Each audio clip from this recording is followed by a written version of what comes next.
கர்த்தருடைய பரிசுத்த நாமம் மகிமைப்படுவதாக. இந்த 12வது நாளிலும் வெளிப்படுத்தின விசேஷம் புத்தகத்தினுடைய வசனங்களை தொடர்ந்து தியானிக்கும்படியாய் கர்த்தர் தந்த நல்ல கிருபைகளுக்காக நான் கர்த்தரை துதிக்கிறேன், ஸ்தோத்தரிக்கிறேன். இந்த வார்த்தைகளை கேட்கிற உங்களை யாவரையும் ஆண்டவர் இரட்சகருமாகிய இயேசு கிறிஸ்துவின் நாமத்தில் உங்களை வாழ்த்தி வரவேற்கிறேன். கர்த்தர் ஒவ்வொருவரையும் ஆசீர்வதிப்பாராக. கடந்த நாளிலே, நேற்றைய தினத்தில் 11வது நாளில் ஆண்டவராக இயேசு கிறிஸ்துவனுடைய வருகை குறித்து, அதாவது இரண்டாம் வருகை குறித்தும், அந்த இரண்டாம் வருகையில் இரகசிய வருகை, த ராப்சர் என்பதை குறித்தும், பகிரங்க வருகை குறித்தும் நாம் பார்த்தோம். அதில் ஆண்டவராக இயேசு கிறிஸ்து வருகிறதான இரகசிய வருகை, அந்த வருகையில் சபை எடுத்துக்கொள்ளப்படுகிறதான அந்த காரியங்களை குறித்து நாம் பார்க்கும் பொழுது, ஆண்டவராக இயேசு கிறிஸ்துவனுடைய வருகை, அந்த இரகசிய வருகை, சபை எடுத்துக்கொள்ளப்படுதல் எப்பொழுது, எந்த நேரம் என்று நமக்கு வேதம் சொல்லவில்லை என்றும், அதே சமயம் அந்த நாட்கள் எப்பொழுது இருக்கும் என்பதற்கான அடையாளங்களாக வேதத்தில் பழைய ஏற்பாட்டு பரிசுத்தவான்கள், புதிய ஏற்பாட்டில் இருக்கிற தேவ மனிதர்கள், ஆண்டவராக இயேசு கிறிஸ்து சொன்ன அடையாளங்கள், இவையெல்லாம் இன்றைக்கு நிறைவேறி கொண்டிருக்கிறது என்று சொல்லி கடந்த நாளிலே நாம் ஆரம்பித்தோம். ஆகவே ஆண்டவராக இயேசு கிறிஸ்துவினுடைய இரகசிய வருகைக்கான அடையாளங்களிலே நேற்று தினத்திலே நாம் ஒரே ஒரு அடையாளத்தை பார்த்தோம். அத்திமரம் துளிர் விடுகிறது. அப்படி துளிர் விடும் பொழுது இரட்சகர் வாசற்படியிலே வந்திருக்கிறார் என்பதை நாம் அறிந்து கொள்ள வேண்டும். அதாவது இரட்சகராக இயேசு கிறிஸ்து நியாயாதிபதியாக வாசற்படியில் வந்திருக்கிறார் என்பதை நாம் அறிந்து கொள்ள வேண்டும் என்று சொன்னதான அடையாளத்தை நாம் பார்த்தோம். அதில் ஒரு சில காரியத்தை நாம் தொடர்ந்து பார்த்துவிட்டு அடுத்த அடையாளங்கள் கடந்து போக போகிறோம். இந்த அத்திமரம் என்பது இஸ்ரவேல் நாடு என்று நான் நேற்று தினத்தில் சொன்னேன். அந்த அத்திமரம் துளிர்விட வேண்டுமானால் அந்த அத்திமரம் பட்டுப்போன பின்புதான் துளிர்விட வேண்டும். ஆகவே இந்த அத்திமரம் பட்டுப்போனது என்று சொல்லி சரித்திரத்திலிருந்து இயேசு கிறிஸ்து தீர்க்க தரிசனமாய் சொன்ன வார்த்தையின்படியே இஸ்ரவேல் ஜனங்கள் சொந்த தேசத்தை விட்டு சிதறி போனார்கள். அநேக தேசங்களுக்கு அவர்கள் சிதறி போனார்கள். இஸ்ரவேல் தேசம் அது பாழாகி இருந்தது. மற்றவர்கள் அந்த தேசத்தில் குடியேறும்படியான ஒரு சூழ்நிலை வந்தது. ஒரு இலையும் இல்லாத, அதாவது யூதர்களே இல்லாத ஒரு நாடாக, பட்டுப்போன மரமாக இஸ்ரவேல் நாடு மாறினது என்று சொல்லியும், பின்பு 1948வது வருஷத்தில் திரும்ப அந்த இஸ்ரவேல் நாடு துளிர்விட்டது. இஸ்ரவேலர்கள் வந்தார்கள், பாலஸ்தீனியர்கள் கரத்தில் தங்கள் நாட்டை பிடுங்கினார்கள் என்று சொல்லியும் நேற்று தினத்தில் நாம் பார்த்தோம். அதை தொடர்ந்து ஒரு சில காரியங்களை, அது எவ்வளவு விசேஷமானது என்பதை நாம் பார்க்க போகிறோம். இந்த இஸ்ரவேல் ஜனங்கள் மீண்டும் துளிர்விடப் போகிறார்கள் என்பதை குறித்து பழைய ஏற்பாட்டிலேயே எசேக்கியேல் தீர்க்க தரிசன புத்தகத்தில் ஆண்டவராகிய கர்த்தர் தெளிவாய் சொல்லியிருப்பதை நான் பார்க்க முடியும். நீ எசேக்கியேல் தீர்க்க தரிசன புத்தகத்தை வாசிக்கும் பொழுது அந்த எசேக்கியேல் தீர்க்கதரிசி இஸ்ரவேல் ஜனங்கள் பாபிலோனிய தேசத்திலே அடிமைகளாக இருந்த பொழுது அந்த சிறையிருப்பின் நாட்களில் இருந்த தீர்க்கதரிசி தான் இந்த எசேக்கியேல். எசேக்கியா இல்லை, எசேக்கியேல். எசேக்கியா என்று ஒரு ராஜா இருக்கிறார், இவர் எசேக்கியேல் தீர்க்கதரிசி. இந்த எசேக்கியேல் தீர்க்கதரிசி இந்த யூதர்கள் பாபிலோனிலே அடிமைகளாக இருந்த பொழுது, சிறை இருப்பின் நாட்களிலே இவர் ஒரு தீர்க்கதரிசியாக இருந்தார். அப்படி இருக்கும் பொழுது இந்த பாபிலோனிலே அடிமைகளாக இருக்கிறதான இந்த யூத ஜனங்கள் திரும்ப தேசத்தில் குடியேற்றப்படுவார்கள் என்பதை குறித்தும், இந்த யூத ஜனங்கள் இந்த ஜனங்களை உபத்திரவப்படுத்தினதான புறஜாதி தேசங்களுக்கு நியாய தீர்ப்பு வரும் என்பதை குறித்தும் அநேக காரியங்களை தன் புத்தகத்தில் எழுதியிருப்பதை பார்க்கிறோம். அதை தொடர்ந்து இந்த இஸ்ரவேல் தேசமானது பட்டுப்போன அத்திமரமாக மாறும் என்பதை குறித்தும் அவர் சொல்லியிருக்க நீ பார்க்க முடியும். நீ எசேக்கியேல் தீர்க்கதரிசன புத்தகம் 36ஆம் அதிகாரத்தை நீ வாசிக்கும் பொழுது அந்த அதிகாரத்தில் இந்த இஸ்ரவேல் தேசம் பட்டுப்போகும் என்றும் திரும்ப துளிர்விடும் என்பதையும் எசேக்கியேல் தீர்க்கதரிசி அன்றைக்கே அவர் தீர்க்கதரிசனம் எழுதியிருப்பதை பார்க்க முடியும். அதில் ஒரு சில வார்த்தை வாசித்து பாருங்க. 36ஆம் அதிகாரம் எசேக்கியேல் 36 4-5 வசனங்களை நாம் வாசிக்க கேட்கலாம். இஸ்ரவேல் மலைகளே, இஸ்ரவேல் மலைகளே, நீங்கள் கர்த்தராகிய ஆண்டவருடைய வார்த்தையை கேளுங்கள். கர்த்தராகிய ஆண்டவருடைய வார்த்தையை கேளுங்கள். மலைகளும் மலைகளும் மேடுகளும் ஆறுகளும் பள்ளத்தாக்குகளுக்கும் பாழாக்கப்பட்ட அவாந்திர இடங்களுக்கும் வெறுமையாய் விடப்பட்ட பட்டணங்களுக்கும் கர்த்தராகிய ஆண்டவர் சொல்லுகிறார், கர்த்தராகிய ஆண்டவர் சொல்லுகிறார், உங்களை சுற்றிலும் மீதியான புறஜாதிகளுக்கு நீங்கள் கொள்ளையும் பரியாசமுமாய் போனபடியால். நல்ல கவனிங்க, இந்த வார்த்தையில கர்த்தர் சொல்றாரு, நீங்க இருக்கிறதான உங்கள் சுற்றி இருக்கிற புறஜாதி மக்களுக்கு மத்தியில நீங்கள் கொள்ளையும் பரியாசமும் போனபடியினால். அதாவது இந்த இடத்துல இவர் சொன்னதுக்கு தரிசனம் பாபிலோனில் அடிமையாக போனதல்ல. பாபிலோன் சொல்லும் பொழுது ஒரு புறஜாதி, வேதம் சொல்லுகிறது புறஜாதிகளுக்கு மத்தியில நீ கொள்ளையும் பரியாசம் போனபடியினால். அடுத்தது, கர்த்தராகிய ஆண்டவர் சொல்லுகிறார், என் தேசத்தை கொள்ளையிடப்பட்ட வெளியாகும்படிக்கு அதை முழு இருதயத்தின் சந்தோஷத்தோடும் கர்வமான மனதோடும் தங்களுக்கு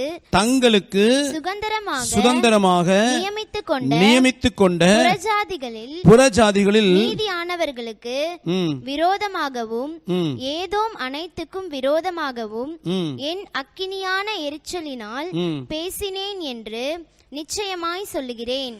நல்ல கவனிங்க, இந்த வசனங்கள் ஆண்டவர் சொல்றாரு, புறஜாதிகளிலே இவர்கள் கொள்ளையும் பரியாசமும் போனபடியினால் மாத்திரமல்ல, கர்வமான மனதோடு தங்களுக்கு சுதந்திரமாக நியமித்துக் கொண்ட புறஜாதிகள். இந்த தேசத்துல இஸ்ரவேல் ஜனங்கள் சிதறடிக்கப்பட்டு அந்நிய தேசங்களிலே பரியாசமும் நிந்தையுமாய் போகப்பட்டார்கள்.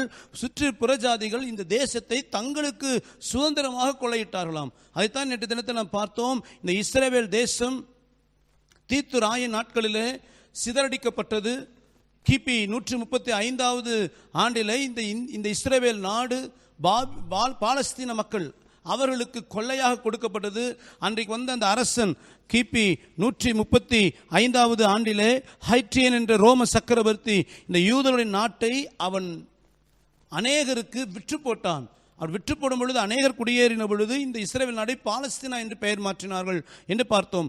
இது இப்படி நடக்கும் என்பதை இங்கு ஏற்கனவே எசேக்கியேல் தீர்க்கதரிசன புத்தகத்தில் கர்த்தர் சொல்லியிருப்பதை பார்க்க முடியும். நீங்கள் தொடர்ந்து 36ஆம் அதிகாரம் 16வது வசனத்திலிருந்து 20வது வசனம் வரை நீங்கள் வாசிக்கும் பொழுது இந்த இஸ்ரவேல் ஜனங்கள், யூத ஜனங்கள் பல தேசங்களிலே சிதறி போவார்கள் என்பதை அங்கு தீர்க்கதரிசனமாய் சொல்லியிருப்பதை நாம் பார்க்க முடியும். தொடர்ந்து 8ஆம் வசனத்திலிருந்து 15ஆம் வசனம் வரைக்கும், 21ஆம் வசனத்திலிருந்து 31ஆம் வசனம் வரைக்கும், 33லிருந்து 38ஆம் வசனம் வரைக்கும் நீ வாசிக்கும் பொழுது திரும்ப இந்த ஜனங்கள் கொண்டு வரப்பட்டு இஸ்ரவேல் நாட்டிலே குடியேறுவார்கள் என்பதை நீ பார்க்க முடியும். 36ஆம் அதிகாரம் 8லிருந்து 15 வசனங்கள், 21லிருந்து 31 வசனங்கள், 33லிருந்து 38 வசனங்கள். இந்த வசனங்கள் எல்லாம் நீங்க வாசித்து பாருங்க. இந்த யூத ஜனங்கள் சிதறடிக்கப்பட்ட புறஜாதி நாடுகளிலிருந்து திரும்ப கொண்டு வரப்படுவார்கள் என்பதை நமக்கு சொல்ல முடியும். இப்ப வாசிங்க 37ஆம் அதிகாரம் 22வது வசனத்தை வாசிங்க. அவர்களை இஸ்ரவேலின் மலைகளாகிய தேசத்திலே ஒரே ஜாதியாக்குவேன், ஒரே ராஜா அவர்கள் எல்லாருக்கும் ராஜாவாக இருப்பார், அவர் எல்லாருக்கும் ராஜாவாக இருப்பார். அவர்கள் இனி ரெண்டு ஜாதிகளாக இருப்பதில்லை. அவர்கள் இனி ரெண்டு ராஜ்யங்களாக பிரிவதில்லை. இதுவரைக்கும் இஸ்ரவேல் ஜனத்துல நாம் வாசிக்கிறோம், இஸ்ரவேல் தேசம் என்று யூத தேசம் என்று பிரிந்ததை. ஆனால் ஆண்டவர் சொல்ல, திருமண குடியேற்றின பின்பு இவர் இனிமேல் ரெண்டு ராஜ்யங்களா இருப்பதில்லை, ஒரே ராஜ்யமா இருப்பார்கள், ஒரே ராஜா இருப்பான். இன்றைக்கு பார்த்தீங்கன்னா இஸ்ரவேல் நாட்டில் இருக்கிற ஜனங்களுக்கு முழு உலகத்தில் கொடுக்கப்படுகிற ஒரே பெயர் யூதர்கள். ஆனால் பழைய ஏற்பாட்டில் வாசிக்கும் பொழுது ராஜாக்களின் காலங்களிலே இஸ்ரவேல் தேசம் என்று 10 கோத்திரமும் யூத ஜனங்கள் என்று 2 கோத்திரம், யூதா கோத்திரமும் பென்யமீன் கோத்திரமும் சேர்ந்து யூதா கோத்திரம் என்றும், மீதி 10 கோத்திரங்கள் இஸ்ரவேல் கோத்திரம் என்று பிரிக்கப்பட்டிருந்ததை பார்க்க முடியும். ஆனால் இங்கு ஆண்டவர் சொல்லுகிறார், திரும்ப அவர்கள் குடியேற்றும் பொழுது அவள் 2 ஜாதிகளாக இருப்பதில்லை, ஒரே ஜாதியாக இருப்பார்கள், ஒரே ராஜா இருப்பான். இன்றைக்கு இஸ்ரவேல் நாடு ஒரே நாடு, அங்கு 2 பிரிவினைகள் கிடையாது, ஒரே நாடு. உலகம் முழுவதும் அவர்கள் யூத ஜனங்கள் என்று தான் அழைக்கப்படுகிறார்கள். கர்த்தர் சொன்ன வாக்குத்தத்தம் நிறைவேறினது. சரி, இப்ப இந்த இஸ்ரவேல் நாடு பட்டு போனது, திரும்ப துளிர் விட்டது, திரும்ப கர்த்தர் குடியேற்றினார். இதெல்லாம் எதற்காக கர்த்தர் செய்தார்? இன்னும் சொல்ல போனா, இந்த இஸ்ரவேல் தேசம் செய்த பாவத்து நிமித்தம் கர்த்தர் சிதறடித்தார். சிதறடிக்கப்பட்ட இந்த தேசத்தாரை ஏன் கர்த்தர் கூட்டி சேர்க்கணும்? பல ஆண்டுகள் கழித்து ஏறக்குறைய 1800 ஆண்டுகளுக்கு மேலாக சிதறி இருந்தார்கள். ஏறக்குறைய 18 நூற்றாண்டுகள் இந்த யூத ஜனம் பல தேசம் 2வது நூற்றாண்டில் சிதறடிக்கப்பட்டவர்கள் 20வது நூற்றாண்டில் தான் தேசமாய் மாறினார்கள். ஏறக்குறைய 18 நூற்றாண்டுகள் சிதறடிக்கப்பட்ட இந்த யூத ஜனங்களை அப்படியே கர்த்தர் கூட்டி சேர்க்கணும். அது என்ன காரணங்கிறத எசேக்கியேல் காலத்திலே கர்த்தர் சொல்றார் பாருங்க. 36ஆம் அதிகாரம் 32வது வசனத்தை வாசிங்க. நான் இப்படி செய்வது, ஆண்டவர் இஸ்ரவேல் ஜனங்களை பார்த்து சொல்றார், அதாவது நான் உங்களை திரும்ப உங்க பாவத்தெல்லாம் மன்னித்து உங்களை சொந்த தேசத்துல கூட்டி சேர்க்கிறேனே, நான் இப்படி செய்வது உங்கள் நிமித்தமாக அல்லவென்று, உங்கள் நிமித்தமாக அல்லவென்று கர்த்தராகிய ஆண்டவர் சொல்லுகிறார். கர்த்தராகிய ஆண்டவர் சொல்லுகிறார். இது உங்களுக்கு அறியப்பட்டிருக்க ஆண்டவர் சொல்றாரு, நான் உங்களை மன்னிச்சு உங்க பாவத்தெல்லாம் மன்னிச்சு நீங்க இழந்து போன தேச திருமணம் உங்களுக்கு தரேனப்பா, அது உங்கள் நிமித்தம் நான் செய்யலன்றார் ஆண்டவர். யார் நிமித்தம்? இஸ்ரவேல் ஜனங்களை பார்த்து சொல்றாரு, நான் உங்கள் நிமித்தம் செய்யல. அதை முதல்ல புரிஞ்சுக்க. எங்கள் நிமித்த கர்த்தர் எங்களை மன்னித்து கொண்டு வந்தா நீ நினைக்காதப்பா. அவர் சொல்றாரு பாருங்க. இஸ்ரவேல் வம்சத்தாரே, இஸ்ரவேல் வம்சத்தாரே, உங்கள் வழிகளின் நிமித்தம், உங்கள் வழிகளின் நிமித்தம் வெட்கி நாணுங்கள். ஆண்டவர் சொல்றாரு, உங்க பாவத்தின் நிமித்தம் வெட்கி நாணுப்பா. நான் உங்கள் நிமித்தம் உங்களை திரும்ப கூட்டி சேர்க்கல. அது உங்களுக்கு கட்டாயமே அறிய வேண்டும். அப்படியானால் யார் நிமித்தம் கர்த்தர் இஸ்ரவேல் நாட்டை திரும்ப துளிர்விட பண்ணினார்? இஸ்ரவேல் ஜனங்கள் நிமித்தம் அவர்களை துளிர்விட பண்ணலையாம். அப்ப யார் நிமித்தம் துளிர்விட பண்ணினார்? அதைத்தான் வாசிக்கிறோம். மத்தேயு எழுதின சுவிசேஷம் 24ஆம் அதிகாரம் 32, 33 வாசியுங்கள். அத்திமரத்தினால், அத்திமரத்தினால் ஒரு உவமையை கற்றுக்கொள்ளுங்கள். ஒரு உவமையை கற்றுக்கொள்ளுங்கள். அதிலே இளங்கிளை தோன்றி, இளங்கிளை தோன்றி துளிர்விடும் போது வசந்த காலம் சமீபமாயிற்று, வசந்த காலம் சமீபமாயிற்று என்று அறிவீர்கள். அப்படியே இவைகள் எல்லாம் நீங்கள் காணும்போது அவர் சமீபமாய் வாசல் அருகே வந்திருக்கிறார் என்று அறியுங்கள். இஸ்ரவேல் தேசம் திரும்ப துளிர்விட்டது அவர் நிமித்தம் அல்ல என்று கர்த்தர் சொல்லுகிறார். அப்ப யார் நிமித்தம் துளிர்விட பண்ணினாராம்? ஆண்டவர் இயேசு சொன்ன வார்த்தை, இந்த அத்திமரம் பட்டு போகும், அது திரும்ப துளிர்விடும். ஏன் துளிர்விடும் அப்படின்னா, அது துளிர்விடுவது மணவாட்டி சபையாகிய நீங்கள் ஆயத்தமாக வேண்டும் என்று உங்களுக்கு நான் கொடுக்கிற எச்சரிப்பின் சத்தம். ஆகவே சபைக்கு கர்த்தர் எச்சரிப்பை கொடுக்கும்படி, சபைக்கு அடையாளத்தை காண்பிக்கும்படியாக கர்த்தர் இஸ்ரவேல் நாட்டை துளிர்விட பண்ணினார். அப்ப எவ்வளவு விசேஷமாய் கர்த்தர் சபை வைத்திருக்க கொஞ்சம் பாருங்களேன். 18 நூற்றாண்டுகள் சிதறி கடந்த இஸ்ரவேல் தேசத்தை உங்கள் நிமித்தம் என் நிமித்தம் அதை ஒரு நாடாக துளிர்விட பண்ணினார். எதற்காக? அது துளிர்விடுவது இயேசுவின் வருகைக்கு அடையாளம் என்பதை நாம் அறிந்து கொள்வதற்கு, நம்மை உற்சாகப்படுத்துவதற்கு. என் மணவாளன் சீக்கிரம் வரப்போகிறார், என்னை அழைத்து கொண்டு போக போகிறார் என்று மணவாட்டி சபையாகிய உங்களை என்னை உற்சாகப்படுத்துவதற்கு, உங்களை என்னை ஆயத்தப்படுத்துவதற்கு 18 ஆண்டுகளாக நிந்த அவமானத்தில் சிதறி கிடந்த ஜனங்களை 18 ஆண்டுகளாய் சரித்திரத்தில் ஒரு பெரிய பிளவை உண்டாக்கி இருந்ததான இந்த சம்பவத்தை கர்த்தர் திரும்ப துளிர் பண்ணி நம் நிமித்தம் இஸ்ரவேல் நாட்டை கர்த்தர் உருவாக்கினார். அல்லேலூயா. அப்ப நீங்களும் நானும் கர்த்தருடைய பார்வையில் எவ்வளவு விசேஷம் பாருங்க.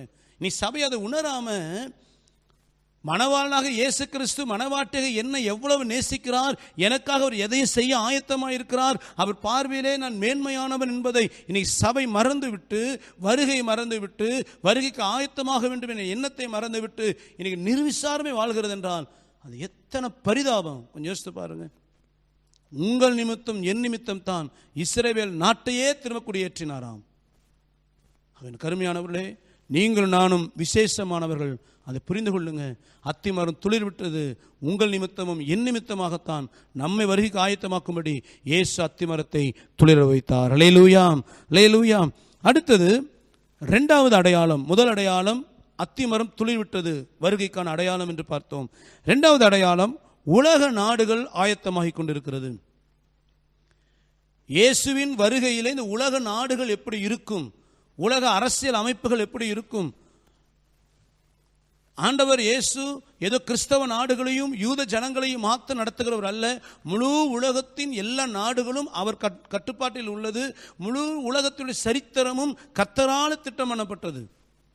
ஆகவே இயேசு கிறிஸ்து ஏதோ ஒரு கிறிஸ்தவ மார்க்கத்திற்கோ அல்லது கிறிஸ்தவ ஜனங்களுக்கு மாத்திரம் ஒரு தெய்வம் அல்ல, ஒரு மதத்தின் தெய்வம் அல்ல. இயேசு முழு உலகத்தையும் சிருஷ்டித்த கர்த்தராக இயேசு கிறிஸ்து. ஆகவே முழு உலகத்திலே நடக்கிற சகல காரியமும் நம்முடைய தேவனால திட்டம் பண்ணப்பட்டது.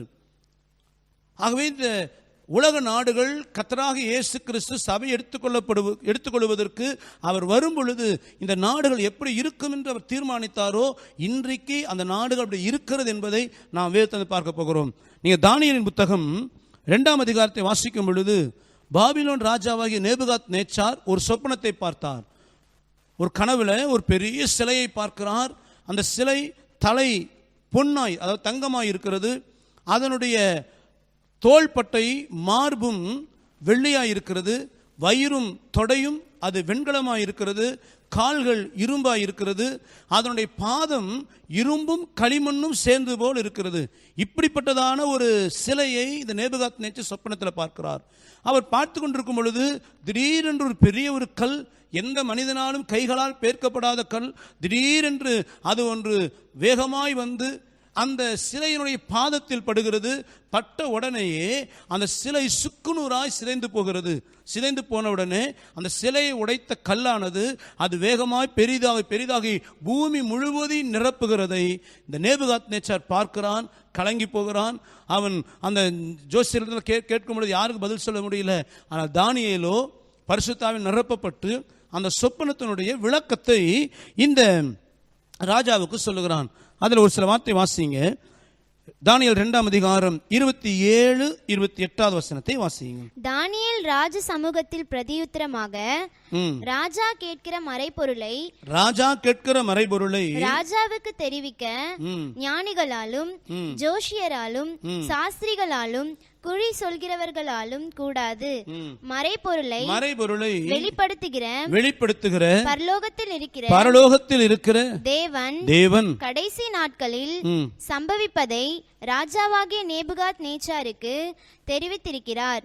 உம்முடைய சொப்பனமும் உமது படுக்கையின் மேல் உம்முடைய தலையில்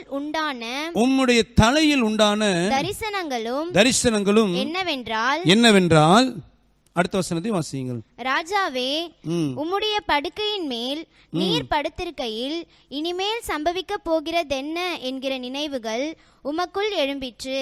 அப்பொழுது மறைபொருள்களை வெளிப்படுத்துகிறவர் சம்பவிக்க போகிறதை உமக்கு தெரிவித்தார். நல்ல கவனிங்க. இந்த நேபுகாத் நேச்சார் ராத்திரி படுக்கும் பொழுது கடைசி காலத்தில் இனி என்ன சம்பவிக்கும், இனி அடுத்து என்ன சம்பவிக்கும், இவனுக்குள்ள ஒரு என்ன வரும் பொழுது வேதம் அழகாய் சொல்கிறது, கடைசி நாட்களில் சம்பவிப்பதை ராஜாவாகிய நேபுகாத் நேச்சாரு கர்த்தர் தெரிவித்திருக்கிறார். அப்போ இந்த சொப்பனம் ஒரு சாதாரண சொப்பனம் அல்ல. கடைசி நாட்களில், கடைசி நாள் என்று சொல்லும் பொழுது சபை எடுத்துக்கொள்ளப்படுகிற இந்த நாட்கள், இதுதான் கடைசி நாள். இதுதான் வேதம் கடைசி நாட்கள் சொல்லுது. சபை எடுத்துக்கொள்ளப்படுவது உலகத்திற்கு நியாயத்திற்கிற கடைசி நாட்கள். ஆக இந்த கடைசி நாட்களில் என்ன சம்பவிக்கும் என்பதை அன்றைக்கு கர்த்தர் சொல்லியிருந்தாராம். என்ன சம்பவிக்கும்? இப்ப சொப்பனத்தில் பார்த்தீங்கன்னா 38வது வசனத்தை வாசிங்க. சகல இடங்களிலும் உள்ள மனுபுத்திரரையும் வெளியின் மிருகங்களையும் ஆகாயத்து பறவைகளையும் அவர் உமது கையில் ஒப்பு கொடுத்து உம்மை அவைகளை எல்லாம் ஆளும்படி செய்தார். பொன்னான அந்த தலை நீரே. இந்த சொப்பனத்தில் இருக்கிற ஒவ்வொரு உலோகமும் உலகத்திலே ஒவ்வொரு காலகட்டத்திலே வரப்போகிறதான ராஜ்யங்களை குறித்ததான வெளிப்பாடு. அதாவது ஒவ்வொரு காலகட்டத்திலும் இந்த உலகத்தினுடைய ஆளுகை, உலக நாடுகளுடைய அரசியல் அமைப்பு, உலக நாடுகளுடைய அதிகாரங்கள் எப்படி இருக்கும், யார் ஆளுகை செய்வார், எந்த தேசம் ஆளுகையில் இருக்கும், எந்த நாடு சர்வாதிகாரியாக இருக்கும் என்பதை குறித்துதான சொப்பனத்தை தான் இந்த நேபுகாத் நேச்சாரு கர்த்தர் சொல்லுகிறார். அப்படி சொல்லும் பொழுது தானியேல் சொல்லுகிறார், ராஜாவே, அந்த சிலையில் நீங்கள் பொன்னான தலையை பார்த்தீர்களே, அந்த தலை பாபிலோனின் சாம்ராஜ்யத்தின் ராஜாவாகிய நீர்தான். ஆக இந்த காலகட்டத்தில் நேபுகாத் நேச்சார் சொப்பனம் பார்க்கும் பொழுது முழு உலகத்திலும் இந்த பாபிலோன் சாம்ராஜ்யம் ஒரு பெரிய சாம்ராஜ்யமாக இருந்தது. முழு உலகத்தையும் ஆளுகை செய்கிறதான சாம்ராஜ்யமாக இருந்தது. அதுதான் கர்த்தர் அந்த சிலையில சொல்லுகிறார், அது பொன், இந்த பாபிலோன் சாம்ராஜ்யம். அடுத்தது 32வது வசனத்தை 39வது வசனத்தை ரெண்டையும் வாசிங்க. 32. அந்த சிலையின் தலை பசும்பொன்னும் அதன் மார்பும் அதன் புயங்களும் வெள்ளியுமாய் இருந்ததாம். சிலையினுடைய மார்பும் புயமும் வெள்ளியுமாய் இருந்தது. இந்த வெள்ளி என்பது எந்த ஆளுகை குறிக்கிறது? 39வது வசனம். உமக்கு பிறகு உமக்கு கீழ்த்தரமான வேறொரு ராஜ்யம் தோன்றும். இந்த இடத்துல தானியேல் சொல்றாரு, நேபுகாத்நேச்சாரே, கடைசி காலம் வரைக்கும் உம்முடைய ராஜ்யமே இருக்க போகிறது இல்லை, உம்முடைய காலத்துக்கு பின்பு வேறொரு ராஜ்யம் எழும்பும். அந்த ராஜ்யம் தான் மேதிய பெர்சிய சாம்ராஜ்யம். இந்த பாபிலோனுக்கு அப்புறம் நீ சரித்திரத்தை பாருங்க, மேதிய பெர்சியா என்கிறதான ஒரு சாம்ராஜ்யம், பெர்சிய நாடும் மேதிய நாடும் சேர்ந்து ஒரு சாம்ராஜ்யமே எழும்பினது. அது பாபிலோனுக்கு அடுத்த நாட்களில் பெரிய சாம்ராஜ்யம் உலகத்தை ஆட்டி படைத்தது. இந்த சொப்பனத்தை நீங்க பார்த்தீங்கன்னா, 2 புயங்களும் மார்பும் வெள்ளி. அப்படி என்று சொன்னால் 2 புயம் மார்பில இணைகிறது. 2 ராஜ்யங்கள் ஒன்றாய் இணைந்து ஆளுகை செய்யும். அதே போலதான் பாபிலோன் சாம்ராஜ்யத்துக்கு அப்புறம் 2 ராஜ்யமான பெர்சியாவும் மேதியாவும் இணைந்து கூட்டு ஆட்சி செய்தது. அடுத்து 3வது நீ 32ஆம் வசனம் வாசிக்கும் பொழுது, அதன் வயிறும் அதன் தொடையும் வெண்கலமாய் இருந்தது. அதன் வயிறும் அதன் தொடையும் வெண்கலமாய் இருந்தது. இந்த 3வது சொல்லப்படுகிறது 39ஆம் வசனம் வாசிக்கும் பொழுது, பின்பு பூமியெல்லாம் ஆண்டு கொள்ளும் வெண்கலமான 3ஆம் ராஜ்யம் எழும்பும். இந்த 3ஆம் ராஜ்யம் தான் கிரேக்க ராஜ்யம்.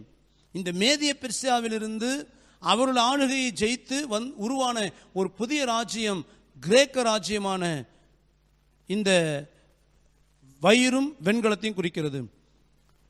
ஆக வயிறு எப்படி ஒன்றாக இருக்குமோ அதே போல கிரேக்க சாம்ராஜ்யம் எழும்பும் பொழுது ஒரே ராஜ்யமாக எழும்பினது. அதுக்கு பின்பதாக இந்த கிரேக்க சாம்ராஜ்யம் 4 தளபதியின் கீழே பிரிந்தது. அடுத்ததாக 4வதாக நீங்க 33ஆம் வசனத்தை வாசிக்கும் பொழுது, அதன் கால்கள் இரும்பும் அதன் பாதங்கள் பாதி இரும்பும் பாதி களிமண்ணுமாய் இருந்தது. அடுத்து 4வது ராஜ்யமாக அவர் சொல்லுகிறார், அதன் கால்கள் இரும்பாக இருந்தது. நீங்க 40ஆம் வசனம் வாசிக்கும் பொழுது, அந்த இரும்பு என்பது 4வது ராஜ்யம் இரும்பை போல உரமாக இருக்கும்.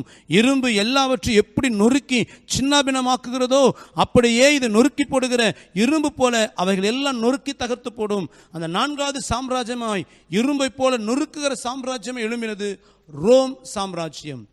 இந்த கிரேக்க சாம்ராஜ்யத்துக்கு அப்புறம் ரோம் சாம்ராஜ்யம் ஆளுகையிலேயே இந்த ரோம் சாம்ராஜ்யம் ஒரு கடினமானது, எந்த மனிதனையும் எந்த காரியத்தையும் நொறுக்குகிற ஒரு அதிகாரம் படைத்த முரட்டு குணமுள்ள ஒரு சாம்ராஜ்யம் இந்த ரோம் சாம்ராஜ்யம். நீ சரித்திரத்தை வாசிக்கும் பொழுது இதை நீங்க பார்க்க முடியும்.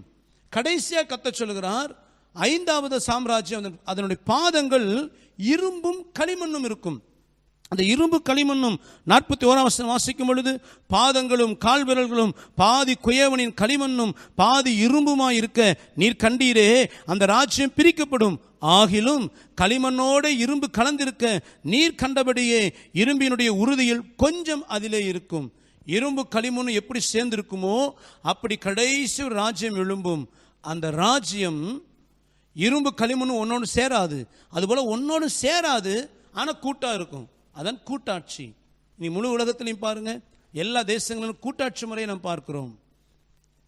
இந்த பாதங்கள் 10 விரல்கள் உள்ளது பாதங்கள். அந்த 10 விரல் உள்ள பாதங்களில் அது இரும்பும் களிமண்ணுமா இருக்குமாம். மாத்திரமல்ல, ஒரு பெரிய கல் இந்த பாதத்தை தான் மோதும். அப்போ இந்த பெரிய கல் என்பது ஆண்டவராக இயேசு கிறிஸ்துவை குறிக்கிறது. அவர் ராஜாதி ராஜாவாக அவர் ஆளுகை செய்ய போகிறார். வாசிங்க தானியேல் 2ஆம் அதிகாரம் 44, 45 வாசிக்கலாம். அந்த ராஜாக்களின் நாட்களிலே பரலோகத்தின் தேவன் என்றென்றைக்கும் அழியாத ஒரு ராஜ்யத்தை எழும்ப பண்ணுவார். அந்த ராஜ்யம் வேறே ஜனத்துக்கு விடப்படுவதில்லை. ஒரு கல் கையால் பெயர்க்கப்படாமல் மலையிலிருந்து பெயர்ந்து உருண்டு வந்து இரும்பையும் வெண்கலத்தையும் களிமண்ணையும் வெள்ளியையும் பொன்னையும் நொறுக்கினதை நீர் கண்டீரே. அப்படியே அது அந்த ராஜ்யங்களை எல்லாம் நொறுக்கி நிர்மூலமாக்கி தானோ என்றென்றைக்கும் நிற்கும். இனிமேல் சம்பவிக்க போகிறதை மகாதேவன் ராஜாவுக்கு தெரிவித்திருக்கிறார். சொப்பனமானது நிச்சயம், அதன் அர்த்தம் சத்தியம் என்றான். இந்த பெரிய கல் என்பது ஆண்டவராக இயேசு கிறிஸ்துவை குறிக்கிறது. அந்த பெரிய கல்லானது பூமி முழுவதும் நிரப்பினது என்று சொல்லும் பொழுது அந்த ராஜ்யம் வேறொரு கொடுக்கப்படுவதில்லை என்று சொல்லுவது இயேசு கிறிஸ்து பூமி ஆளுகிற 1000 வருடம் அரசாட்சி. அப்ப 1000 வருடம் அரசாட்சி இந்த பூமியில ஆரம்பிக்கும் பொழுது சபை இருக்காது, அது முன்னதாக சபை எடுத்துக்கொள்ளப்படும். அப்ப 1000 வருடம் பூமியை இயேசு ஆளுகை செய்யும் பொழுது இந்த பூமியில் இருக்கிற கடைசி சாம்ராஜ்யம் இரும்பும் களிமண்ணும் சேர்ந்த சாம்ராஜ்யம். இந்த இரும்பு என்பது ரோமை குறிக்கிறது என்று நாம் பார்த்தோம். களிமண் என்று சொல்லும் பொழுது அது பலவீனமானது, மாத்திரமல்ல 10 விரல்கள் இருந்தது என்று பார்த்தோம். ஆகவே இந்த இரும்பும் களிமண்ணும் சேர்ந்தது போல ஒரு கூட்டாட்சி முறை உருவாகும் இந்த உலகத்தில். அதாவது நான் சொல்லுவது ஏதோ ஒரு நாட்டை அல்ல, முழு உலகத்தை ஆளுகை செய்கிற சாம்ராஜ்யத்தை குறித்து நான் சொல்லுகிறேன். இந்த சொப்பனை சொல்லப்படும் பொழுது பாபிலோன் சாம்ராஜ்யம் அந்த நாட்களிலே அதுதான் முழு உலகத்தையும் ஆளுகை செய்தது. அடுத்து வந்த மேதிய பெர்சியா முழு உலகத்தை ஆளுகை செய்தது. அதற்கு வந்த கிரேக்க நாடு மகா அலெக்சாண்டர் நாட்களிலே அவன் உலகத்தின் அநேக பகுதி தன் கட்டுப்பாட்டுக்குள் வைத்திருந்தான். அதற்கு பின்பு இந்த ரோம சாம்ராஜ்யம் எல்லா தேசம் தன் கட்டுப்பாட்டுக்குள் வைத்திருந்தது.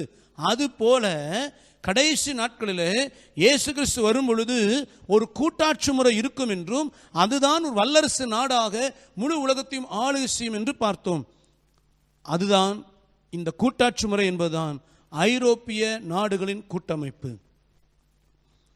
இந்த ஐரோப்பிய நாடுகளின் கூட்டமைப்பு ரோம சாம்ராஜ்யத்தின் சாயலோடு இணைந்திருக்கும்.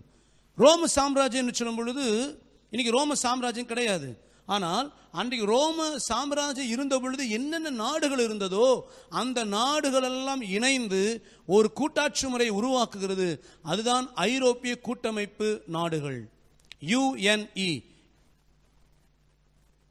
ஆகவே இந்த கூட்டமைப்பு நாடுகள் உருவாகும் பொழுது இயேசு கிறிஸ்துவின் வருகை இருக்கும் என்பதை வேதம் நமக்கு சொல்லுகிறது. இந்த நாட்களில் பாருங்க, ஐரோப்பிய கூட்டமைப்பு நாடுகள் உருவாயிடுச்சு.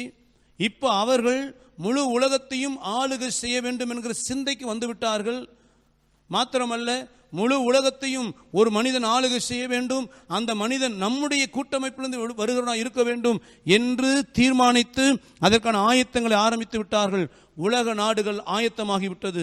இந்த கடைசி நாட்கள் என்ன சம்பவிக்கும் என்று கர்த்தர் சொன்னாரோ, உலக அரசியலமைப்பு எப்படி இருக்கும் என்று சொன்னாரோ, அது பாபிலோன் நாட்களிலிருந்து நேபுகாத் நேச்சார் நாட்களிலிருந்து அது ஒழுங்குக்கிறோமாய் சரியாக நிறைவேறினது. கர்த்தர் சொன்னது போல இன்றைக்கு இரும்பும் களிமண்ணுமான கூட்டாட்சி முறை உருவாகிவிட்டது. இயேசு கிறிஸ்து சீக்கிரம் வரப்போகிறார். அல்லேலூயா. ஆக இது உலக நாடுகள் ஆயத்தமாகிவிட்டது, நமக்கு ஒரு எச்சரிப்பு.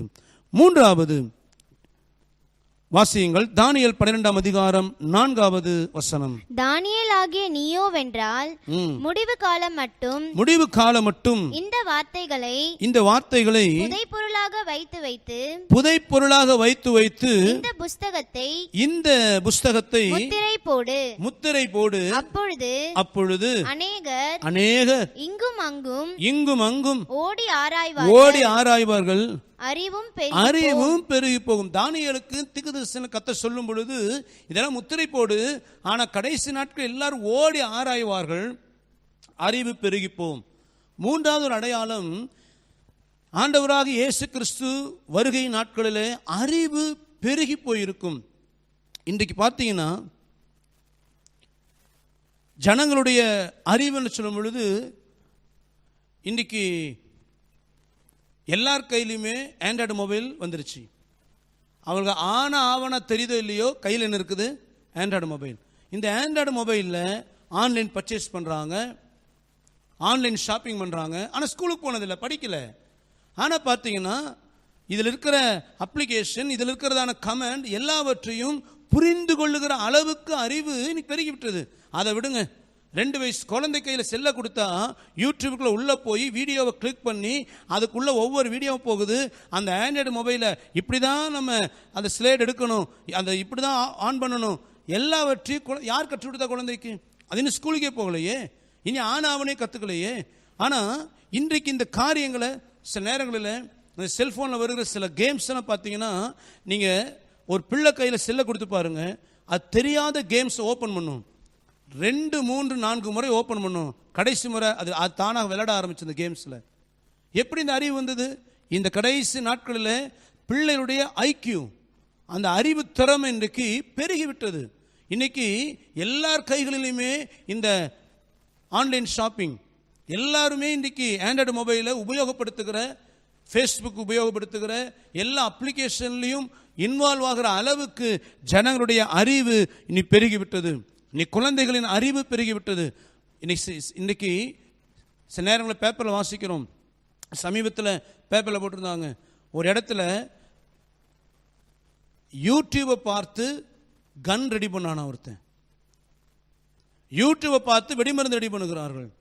இப்படி ஜனங்களுடைய அறிவு எங்கேயும் கற்றுக்கொள்ளாமலேயே இவள் அறிவு தானாகவே நீ பெறுகிற காரியங்களை பார்க்கிறோம். இது நமக்கு ஒரு தேவன் கொடுக்கிற ஒரு எச்சரிப்பு. 4வது வெளிப்படுத்தல் 11ஆம் அதிகாரம் 3வது வசனம்.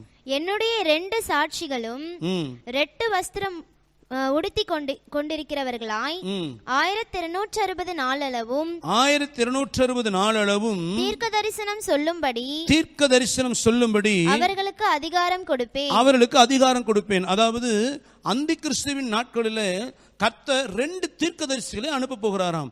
யார் அந்த தீர்க்கதரிசி என்பதை இந்த வெளிப்படுத்த 11ஆம் அதிகாரம் வரும் பொழுது நம்ம பார்க்க போகிறோம்.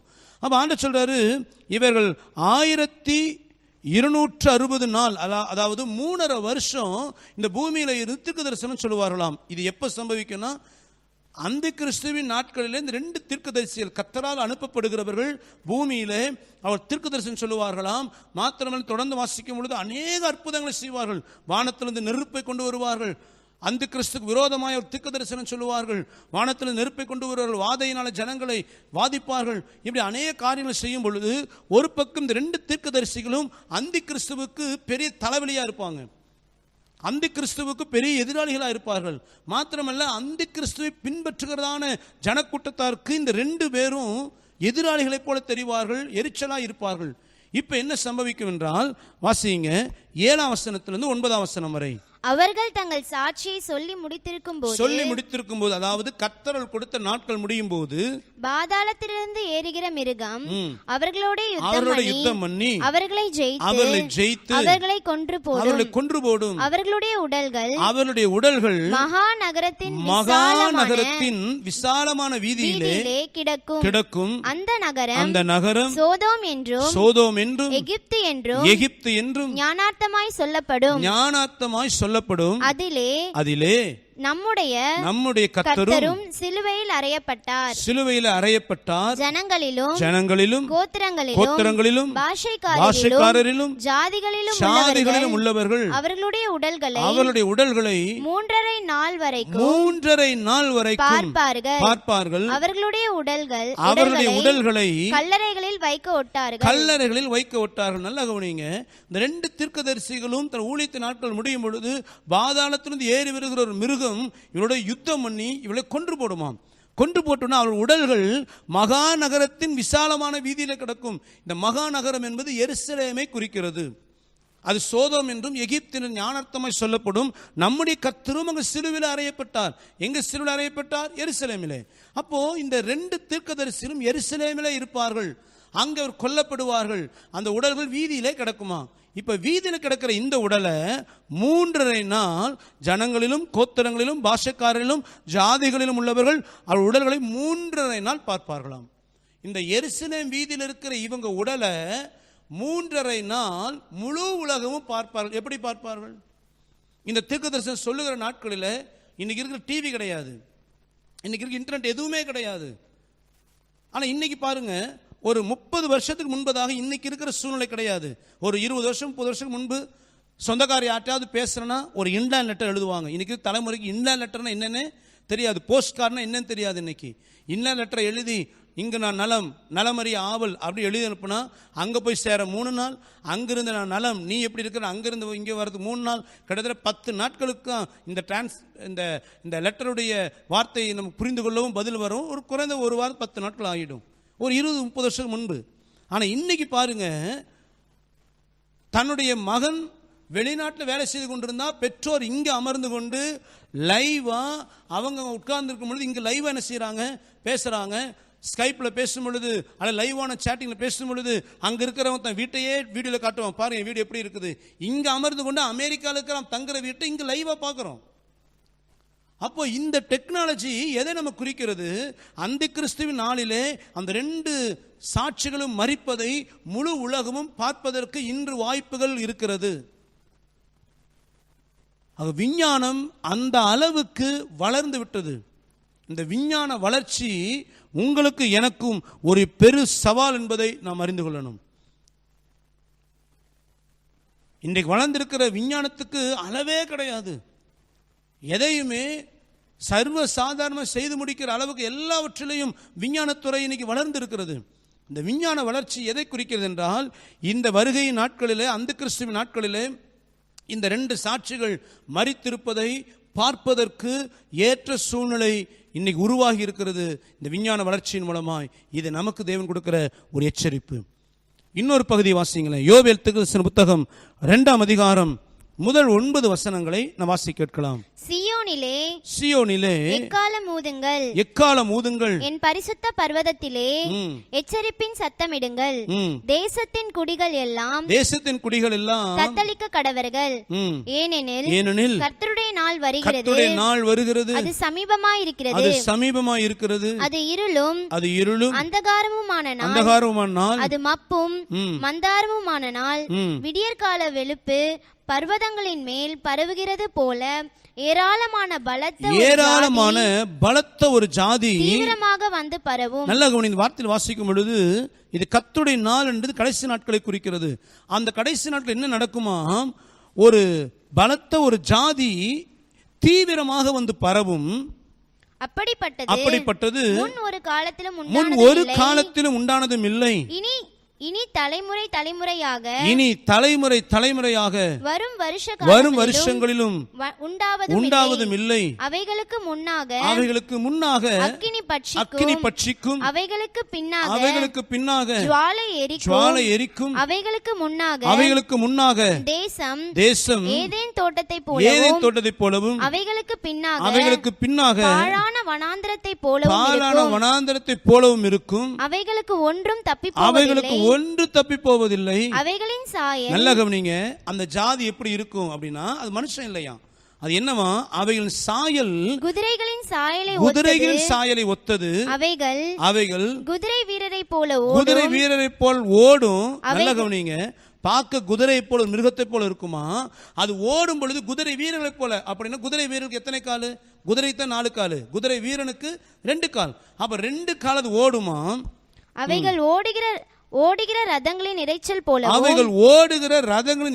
போலவும், செத்தைகளை எரிக்கிற அக்கினி ஜுவாலையின் இரைச்சல் போலவும், யுத்தத்துக்கு ஆயத்தப்பட்ட பலத்த ஜனத்தின் இரைச்சல் போலவும், பர்வதங்களுடைய சிகரங்களின் மேல் குதிக்கும். அவைகளுக்கு முன்பாக ஜனங்கள் நடுங்குவார்கள். அப்போ அவைகள் சொல்லும், இது கண்டிப்பாய் மனித கூட்டம் அல்ல. அவைகளுக்கு முன்பதாக ஜனங்களும் நடுங்குவார்கள். எல்லா முகங்களும் கருகி போகும். அவைகள் பராக்கிரமசாலியைப் போல ஓடும். யுத்த வீரரைப் போல மதிலேறும். வரிசைகள் பிசகாமல் ஒவ்வொன்றும் தன் அணியிலே செல்லும். ஒன்றை ஒன்று நெருக்காது. ஒன்றும் தன் ஒவ்வொன்றும் தன் பாதையிலே செல்லும். அவைகள் ஆயுதங்களுக்குள் விழுந்தாலும் காயப்படாமற் போகும். அவைகள் பட்டணம் எங்கும் செல்லும். மதிலின் மேல் ஓடும். வீடுகளின் மேல் ஏறும். பலகணி வழியாய் திருடனை போல உள்ளே நுழையும். நல்லா கவனிங்க, இந்த பகுதி முழுவதும் நீங்க இன்னொரு முறை நீங்க வீட்டில் வாசித்து பாருங்க. யோவேல் தீர்க்கதரிசி கர்த்தருடைய நாளாகிய இந்த கடைசி நாட்களில் ஒரு காரியம் சம்பவிக்கும் என்று சொல்லுகிறார். என்ன சம்பவிக்குமாம்? ஒரு பலத்த ஜாதி எழும்பும். அந்த பலத்த ஜாதி மனிதர்கள் அல்ல, அது உருவம் குதிரை போல இருக்கும். ஆனால் குதிரை வீரர்களை போல ஓடும். அவைகளுக்கு முன்னாக பார்த்தீங்கன்னா தேசம் ஏதேன் தோட்டத்தை போல அப்படின்னு செழிப்பா இருக்கும். பின்னாக பாலான வனாந்தரம் போல இருக்கும். அப்படின்னு என்ன அர்த்தம்? இது வரும் பொழுது எல்லாவற்றையும் அழித்து கொண்டு வருகிறதுன்னு அர்த்தம். மாத்திரமல்ல, முன்பு அக்கினி பற்றி எரியுமாம். இது பர்வதங்கள் மேலே ஏறும், வீடுகள் மேலே ஏறும், மதில்கள் மேலே ஏறும். இது ஓடுகிற ஓட்டம், அது இரைச்சலின் சத்தமாக இருக்கும். மாத்திரமல்ல, ஆயுதங்களில் விழுந்தால் இதுக்கு ஒன்றும் சேதம் உண்டாகாது. வரிசை கிரமமாய் நடக்கும், ஒன்னொன்று நெருக்காது. இது எல்லாம் பார்த்தீங்கன்னா மனிதனை போல இருக்கும். ஆனால் மனிதன் இல்லை.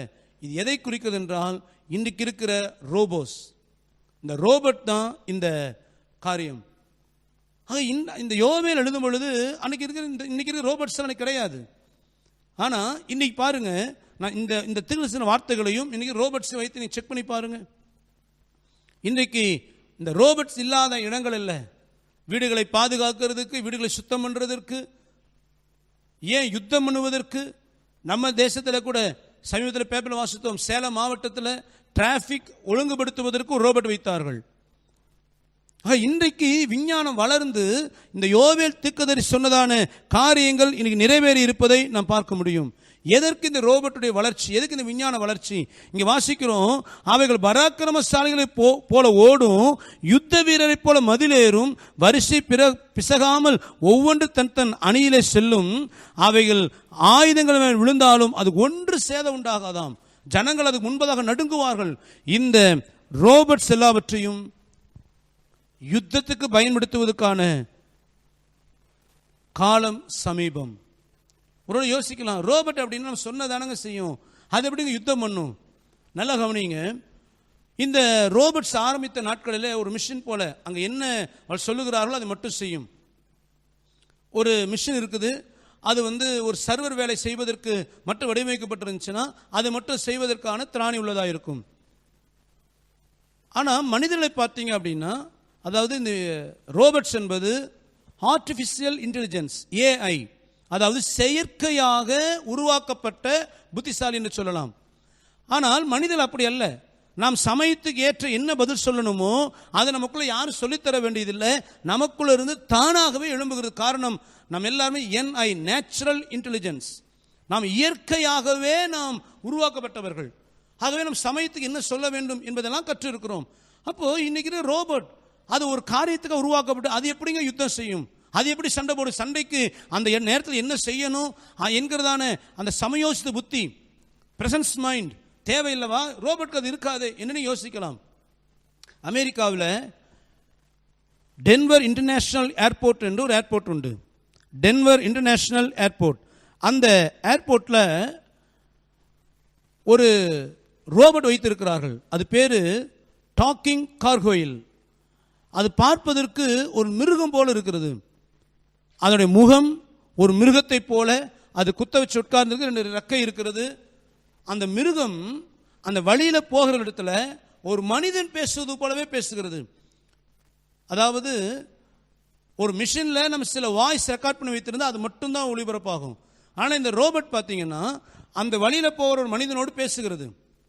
அந்த மனிதன் பேசாவிட்டாலும் அந்த மனுஷன் போட்ட ட்ரெஸ்ஸில் இருந்து அவனை குறித்து பேசுகிறது. அவன் முகம் சோர்வாக இருந்தால், நீங்கள் ஏன் சோர்ந்து இருக்கிறீங்க, என்ன பிரச்சனை உங்களுக்கு, இங்கே பேசிக்கொண்டே இருக்குது.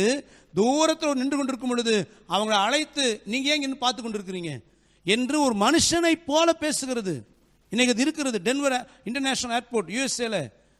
ஒரு மனிதன் எப்படி இன்னொரு மனிதன் முகத்தை பார்த்து அந்த நேரத்தில், அதே போல அங்கே இருக்கிற மனிதர்கள் அந்த ரோபோட்டை கேள்வி கேட்குறாங்க. இவன் என்ன கேள்வி கேட்பான்னு அதுக்கு தெரியாது, ஆனால் இவன் கேட்குற கேள்விக்கு அவ்வளவு அழகான பதிலை சொல்லுது.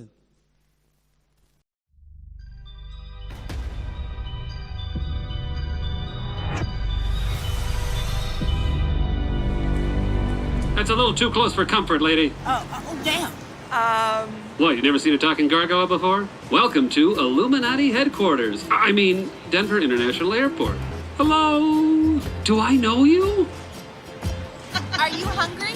Oh, I'm starving. You got anything for me? Those flowers look delicious. Oh, Oh, it's because of the conspiracy. Oh, it's because of the conspiracy. Look at me. I'm a little know-it-all. Will you get back over here? I got a question about this conspiracy. Did you have to buy an extra seat for your hat, sir? Sir, are you stealing a desk? Sir, you have resting, confused face. Do you have a favorite animal or pet? A caterpillar? A caterpillar? Wouldn't you rather have a gargoyle? No! Yes! You know, you can actually put the phone down and have a conversation with me. Excuse me, miss, I've got a stain that needs some polishing. Can I borrow your cleaning cart? Oh, no! I need your help! Guess what my favorite food is? What? No, I want you to guess. Human? Cumin! Yes, I love cumin. I said human. Oh, I thought you said cumin. I'm a real big spice guy. Furry hat guy. I can't believe you are wearing one of my friends. Hey, this isn't your friend. It used to be until you put it on your head, man. How old are you? Well, 243 years old now. I look good for my age, don't I? அந்த அளவுக்கு விஞ்ஞானம் வளர்ந்து விட்டது. அப்படியானால் இந்த ரோபோட்டுகள் எப்படி யுத்தம் செய்யாமல் இருக்கும்? எதிரி இப்படி யுத்தம் பண்ணும் பொழுது அவனை எதிர்ப்பதற்கு எப்படி அது செயல்படாமல் இருக்கும்? இனி வருகிற நாட்களில் இந்த ரோபோட்கள் யுத்தத்திற்கு பயன்படுத்தப்படலாம். அந்த அளவுக்கு விஞ்ஞானம் வளர்ந்து விட்டது. கருமையானவர்களே, ஒருவேளை யோசிக்கலாம், நாட்கள் ஆக ஆக அறிவு பெருகுதல விஞ்ஞானம் வளரத்தானே செய்யும். இது உலகத்திற்கு, ஆனால் உங்களுக்கு எனக்கு எச்சரிப்பு. யோவேல் அன்றைக்கே சொன்னார், கர்த்தருடைய நாட்களிலே கர்த்தருடைய நாள் வரும், கடைசி நாள் வரும், அன்றைக்கு இப்படிப்பட்டதான ரோபோட்கள் இருக்கும் என்று அன்னைக்கு யோவேல் சொன்னார். இன்னைக்கு ரோபோட்கள் நம்ம கண்முன் பார்க்கிறோம். அப்ப என்ன அர்த்தம்? கர்த்தருடைய நாள் சமீபம். இன்னைக்கு நாம் உபயோகப்படுத்தின ஏடிஎம் மிஷின் அது ஒரு ரோபோட். இன்றைக்கு ஊரடங்கு உத்தரவு போட்டு ஒரு மேலே ஒரு மனிதன் எங்க சுத்துகிறார்கள் என்று பார்க்கிறதே அது ஒரு ரோபோட். ஆளில்லாத விமானம் ஒரு ரோபோட். அவன் நீங்களும் நானும் வாழ்கிற இந்த நாட்களில் விஞ்ஞானம் வளர்ந்து விட்டது. இது உங்களுக்கு எனக்கும் ஒரு எச்சரிப்பு. இன்னொரு வேத வசனம் வாசிங்க. சகரியாவின் புத்தகம் 14ஆம் அதிகாரம் 12வது வசனம். எருசலேமுக்கு விரோதமாக யுத்தம் பண்ணின எல்லா ஜனங்களையும் கர்த்தர் வாதிக்கும் வாதையாவது அவர்கள் காலூன்றி நிற்கையிலும் அவர்களுடைய சதை அழிந்து போகும். அவர்கள் கண்கள் தங்கள் குழிகளிலே கெட்டுப் போகும். அவர்கள் நாவு அவர்கள் வாயிலே அழுகி போகும். நல்ல கவனிங்க. எருசலேமுக்கு விரோதமான ஜனங்களை கர்த்தர் வாதிக்கும் வாதை எப்படி வாதிப்பாராம்? அவ காலூன்றி நிற்கும் போதே சதை என்னாகுமா? அழிந்து போகும். அவங்க நிற்கும் போதே அவங்க சதை அழிந்து போகுமா? கண்ணு உள்ள கெட்டு போயிடுமா? நாக்கு உள்ளே அழுகி போயிடுமா? இது எதை குறிக்கிறது? இது கடைசி நாட்களில் சம்பவிக்கும் என்று கர்த்தர் சொல்லுகிறார். கடைசி நாட்களில் எருசலேமுக்கு விரோதமாய் எழும்பி வரும் பொழுது கர்த்தர் யுத்தம் பண்ணுவார். சபை எடுத்துக்கொள்ளப்பட்ட பின்பு அந்தி கிறிஸ்துவின் ஆளுகை முடியும் பொழுது கர்த்தர் யுத்தம் பண்ணுவார் எருசலேமுக்காக. அந்த யுத்தம் பண்ணி தான் ஒரு 1000 வருடம் அரசாட்சி செய்ய போகிறார். அப்ப அந்த யுத்தத்தில் எருசலேமுக்கு விரோதமே வருகிற ஜனங்களை கர்த்தர் எப்படி வாதிப்பாராம்? ஜனங்கள் நிற்கும் பொழுது சதையெல்லாம் அழிந்து விழுகுமா? கண்ணு கெட்டு போகுமா? உள்ளே கண்ணு குழிக்குள்ளேயே கெட்டு விழுமா? நாக்குள்ளே அழிந்து போகும், அழுகி போகும். இது எதை குறிக்கிறது என்றால்,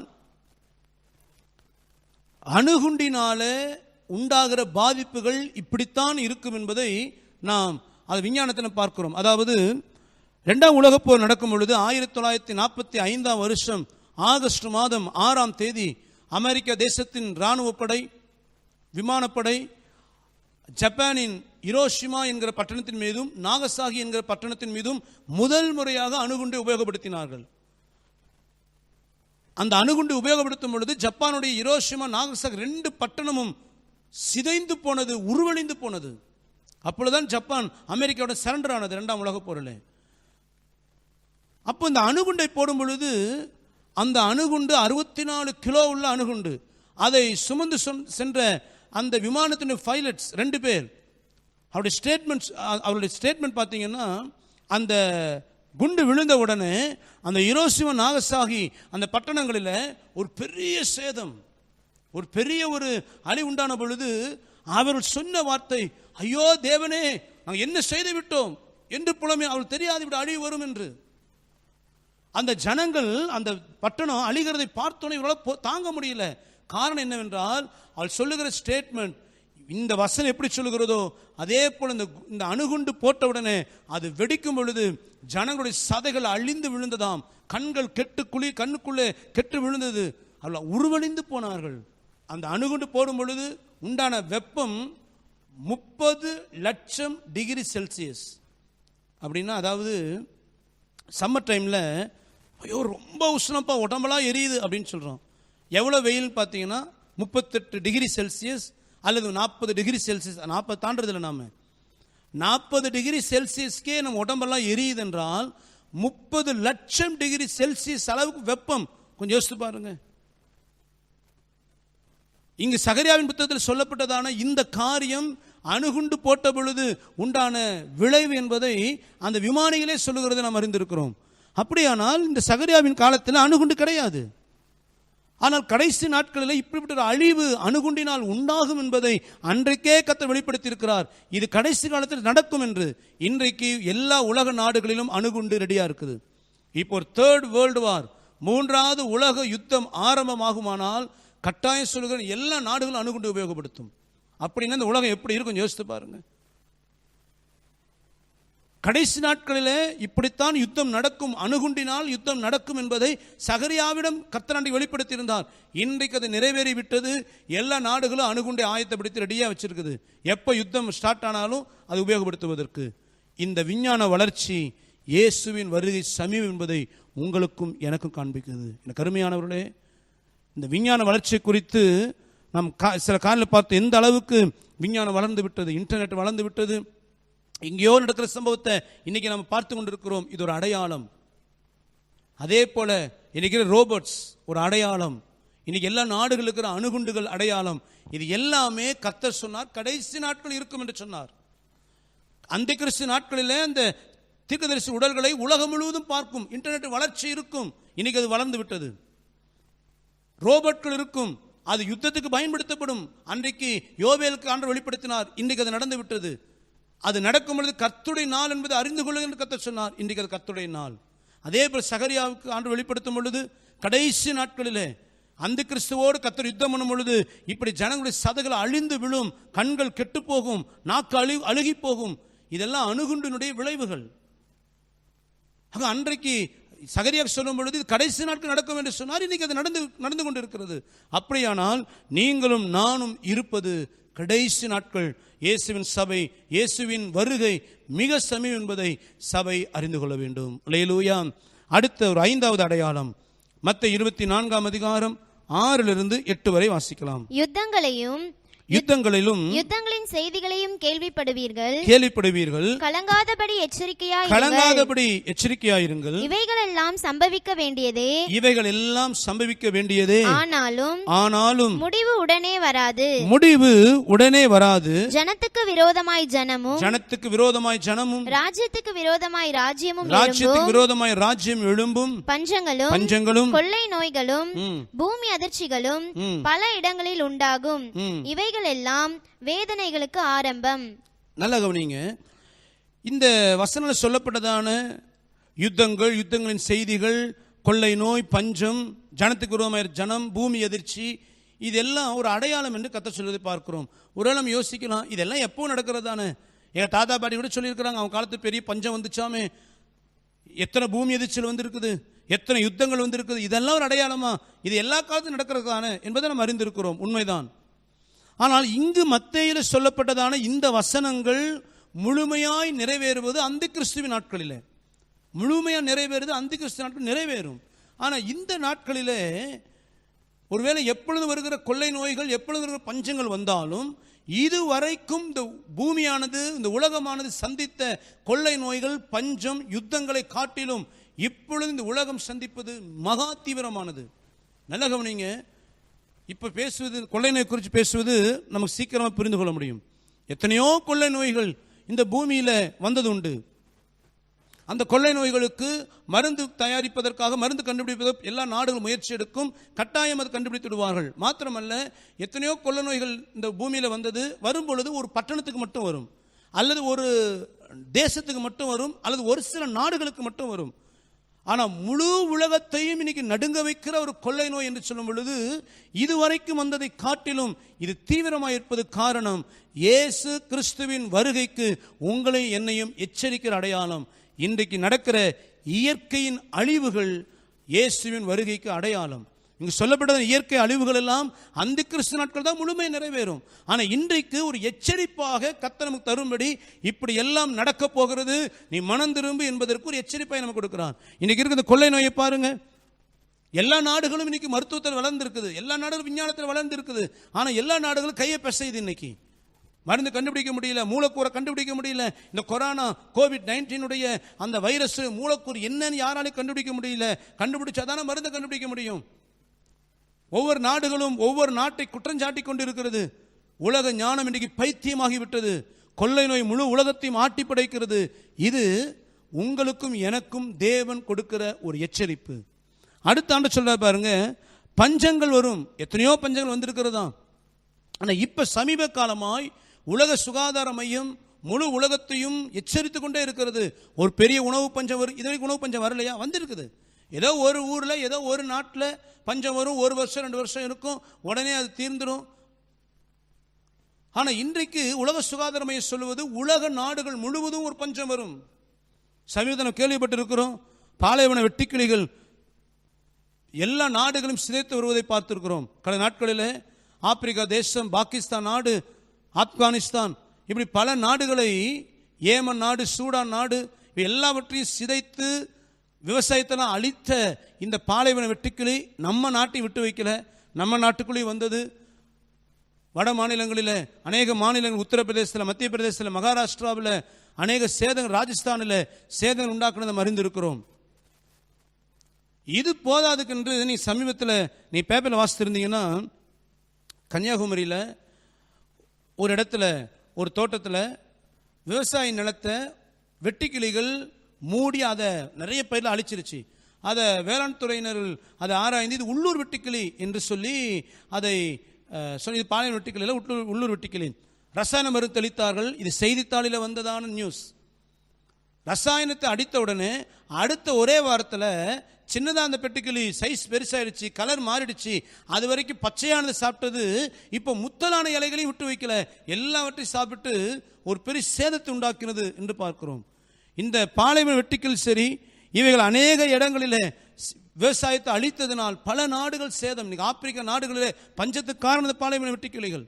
இது எல்லாம் எதற்கு அடையாளம் என்றால், வரப்போகிறதான நாட்களில் இப்படி கொடிய பஞ்சங்கள் வரும் என்பதை நீங்களான உணர்ந்து கொண்டு இதுவே கடைசி நாள் என்பதை நாம் அறிந்து கொள்வதற்கு கர்த்தர் நமக்கு ஒரு எச்சரிப்பை கொடுக்கிறார். கருமையானவர்களே, இயற்கை காரியங்கள் தன் காரியத்தை நிறைவேற்றி கொண்டு இருக்கிறது. இயற்கை கூட இயேசுவினுடைய சத்தத்தை கீழ்ப்படிந்து அவர் வருகையை நமக்கு எச்சரிக்கும்படி இயற்கை அழிவுகள் ஆயத்தமாகி கொண்டிருக்கிறது. அடுத்தது யுத்தத்தை குறித்து நாம் கேள்விப்பட்டோம். இதுவரை எத்தனையோ யுத்தங்கள் நடந்த உண்மைதான். ஆனால் இனி வருகிற யுத்தம் இதுவரை வந்த யுத்தத்தை போல் இருப்பதில்லை. இனி வருகிற யுத்தம் முன்பே சொன்னது போல ஒரு 3வது உலக போர் ஆரம்பமாகுமானால் இந்த உலகம் ஒரு சுடுகாடாய் மாறும் என்பது சந்தேகமே இல்லை. அந்த அளவுக்கு எல்லா நாடுகள் கையிலையும் ஆயுதங்கள் உண்டு, எல்லா நாடுகள் கையிலையும் அணு ஆயுதங்கள் உண்டு. ஆகவே தான் சின்ன நாடாக இருக்கிற வடகொரியா அமெரிக்காவை பார்த்து எச்சரிக்கிறது. அமெரிக்கா பணத்திலையும் படையிலையும் பலனுள்ள வல்லரசு நாடாக இருக்கிறது. ஆனால் வடகொரியா தேசம் சின்ன நாடாக இருந்தாலும் ஏன் அமெரிக்காவை எதிர்க்கிறது? தன்னோட ஆயுதங்கள் இருப்பதினால். இன்னைக்கு சின்ன நாடு பெரிய நாடு என்றல்ல, எல்லா நாடுகளிலும் இன்றைக்கு ஆயுதங்கள் உண்டு. தேசங்கள் யுத்தத்துக்கு ஆயத்தமாகிறது.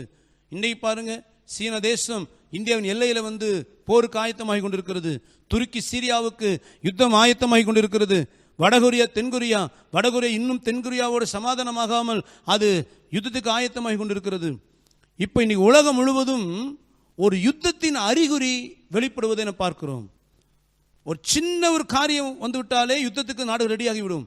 அந்த அளவுக்கு உலக நாடுகள் ஒன்றோடு ஒன்று யுத்தம் பண்ணுவதற்கு இன்றைக்கு ஆயத்தமாகி கொண்டிருக்கிறது.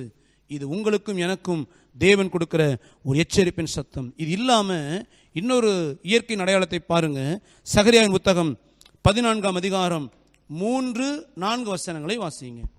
கர்த்தர் புறப்பட்டு யுத்த நாளிலே போராடுவது போல அந்த ஜாதிகளோட போராடுவார். அந்நாளிலே அவருடைய பாதங்கள் கிழக்கே எருசலேமுக்கு எதிரே இருக்கிற ஒலிவ மலையின் மேல் நிற்கும். அப்பொழுது மகா பெரிய பள்ளத்தாக்கு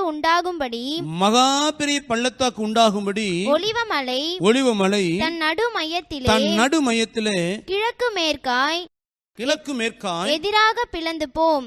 அதனாலே ஒரு பாதி வடபக்கத்திலும் ஒரு பாதி தென் பக்கத்திலும் சாயும். நல்ல கவனிங்க. இன்னொரு இயற்கை குறித்ததான ஒரு எச்சரிப்பு பாருங்க. ஆண்டவராக இயேசு கிறிஸ்து பகிரங்கமாய் இந்த பூமிக்கு இறங்கி வரும் பொழுது, அந்த கிறிஸ்துவின் ஆளுகை முடிந்து 7 வருடம் முடியும் பொழுது ராஜாதி ராஜாவாய் ஆண்டவராக இயேசு கிறிஸ்து மணவாட்டிகளாகிய உங்களோடு என்னோடும் அவர் பரலோகத்திலிருந்து இறங்கி வருவார். இறங்கி வரும் பொழுது அவருடைய பாதங்கள் எங்கே நிற்குமாம்? ஒலிவ மலையின் மேல் நிற்குமாம். அவர் பாதங்கள் ஒலிவ மலையில் பட்ட உடனே ஒலிவ மலை கிழக்கு மேற்காக ரெண்டாக பிளந்து வடக்கிலும் தெற்கிலும் அது சாயுமாம். இடையிலே ஒரு பள்ளத்தாக்கு உண்டாகும் என்று நாம் பார்க்கிறோம். அப்போ ஒலிவ மலை இயேசுவின் வருகை, பகிரங்க வருகை வரும் பொழுது அது ரெண்டாக பிளக்கணும். சமீபத்தில் ஒரு செய்தியில் வாசித்தேன். இஸ்ரேல் நாட்டில் இந்த ஒலிவ மலை மேலே ஒரு டூரிஸ்ட் சென்டர் கட்டுவதற்கும் ஒரு 5 ஸ்டார் ஹோட்டல் கட்டுவதற்கும் ஒரு பெரிய பணக்காரன் அந்த ஒலிவ மலையில் அனுமதி வாங்கி அந்த ஒலிவ மலையில் மேலே ஒரு டூரிஸ்ட் பிளேஸையும் ஒரு 5 ஸ்டார் ஹோட்டலை கட்டுவதற்கு பிரயாசப்பட்டானாம். அப்படி ஆரம்பிக்கும் முன்பதாக அந்த மலையினுடைய உறுதித்தன்மையை ஆராய்வதற்கு அவன் தன் விஞ்ஞான குழுவை அனுப்பினான். அவர்கள் அதை துளையிட்டு ஆராய்ச்சி பண்ணி அவர் சொன்னார்களாம், இந்த மலையினுடைய அடிப்பகுதியிலிருந்து ஒரு வெடிப்பு உண்டாகி கொண்டே வருகிறது. ஆகவே இந்த மலையின் மேலே நீ பில்டிங் கட்டுவது அது அவ்வளவு பாதுகாப்பானதல்ல. இந்த ஒலிவு மலை மேலே இது கட்டுவது உனக்கு சாத்தியமாகாது என்று அந்த விஞ்ஞான குழு சொன்னதினால் அந்த தொழிலதிபர், அந்த பெரிய பணக்காரன் அந்த டூரிஸ்ட் பிளேஸையும் 5 ஸ்டார் ஹோட்டலை கட்டுவதை நிறுத்திவிட்டானாம். அவர் சொன்ன ஸ்டேட்மெண்ட், இந்த ஒலிவு மலையின் அடியிலிருந்து ஒரு பிளவு உண்டாகி கொண்டு இருக்கிறது.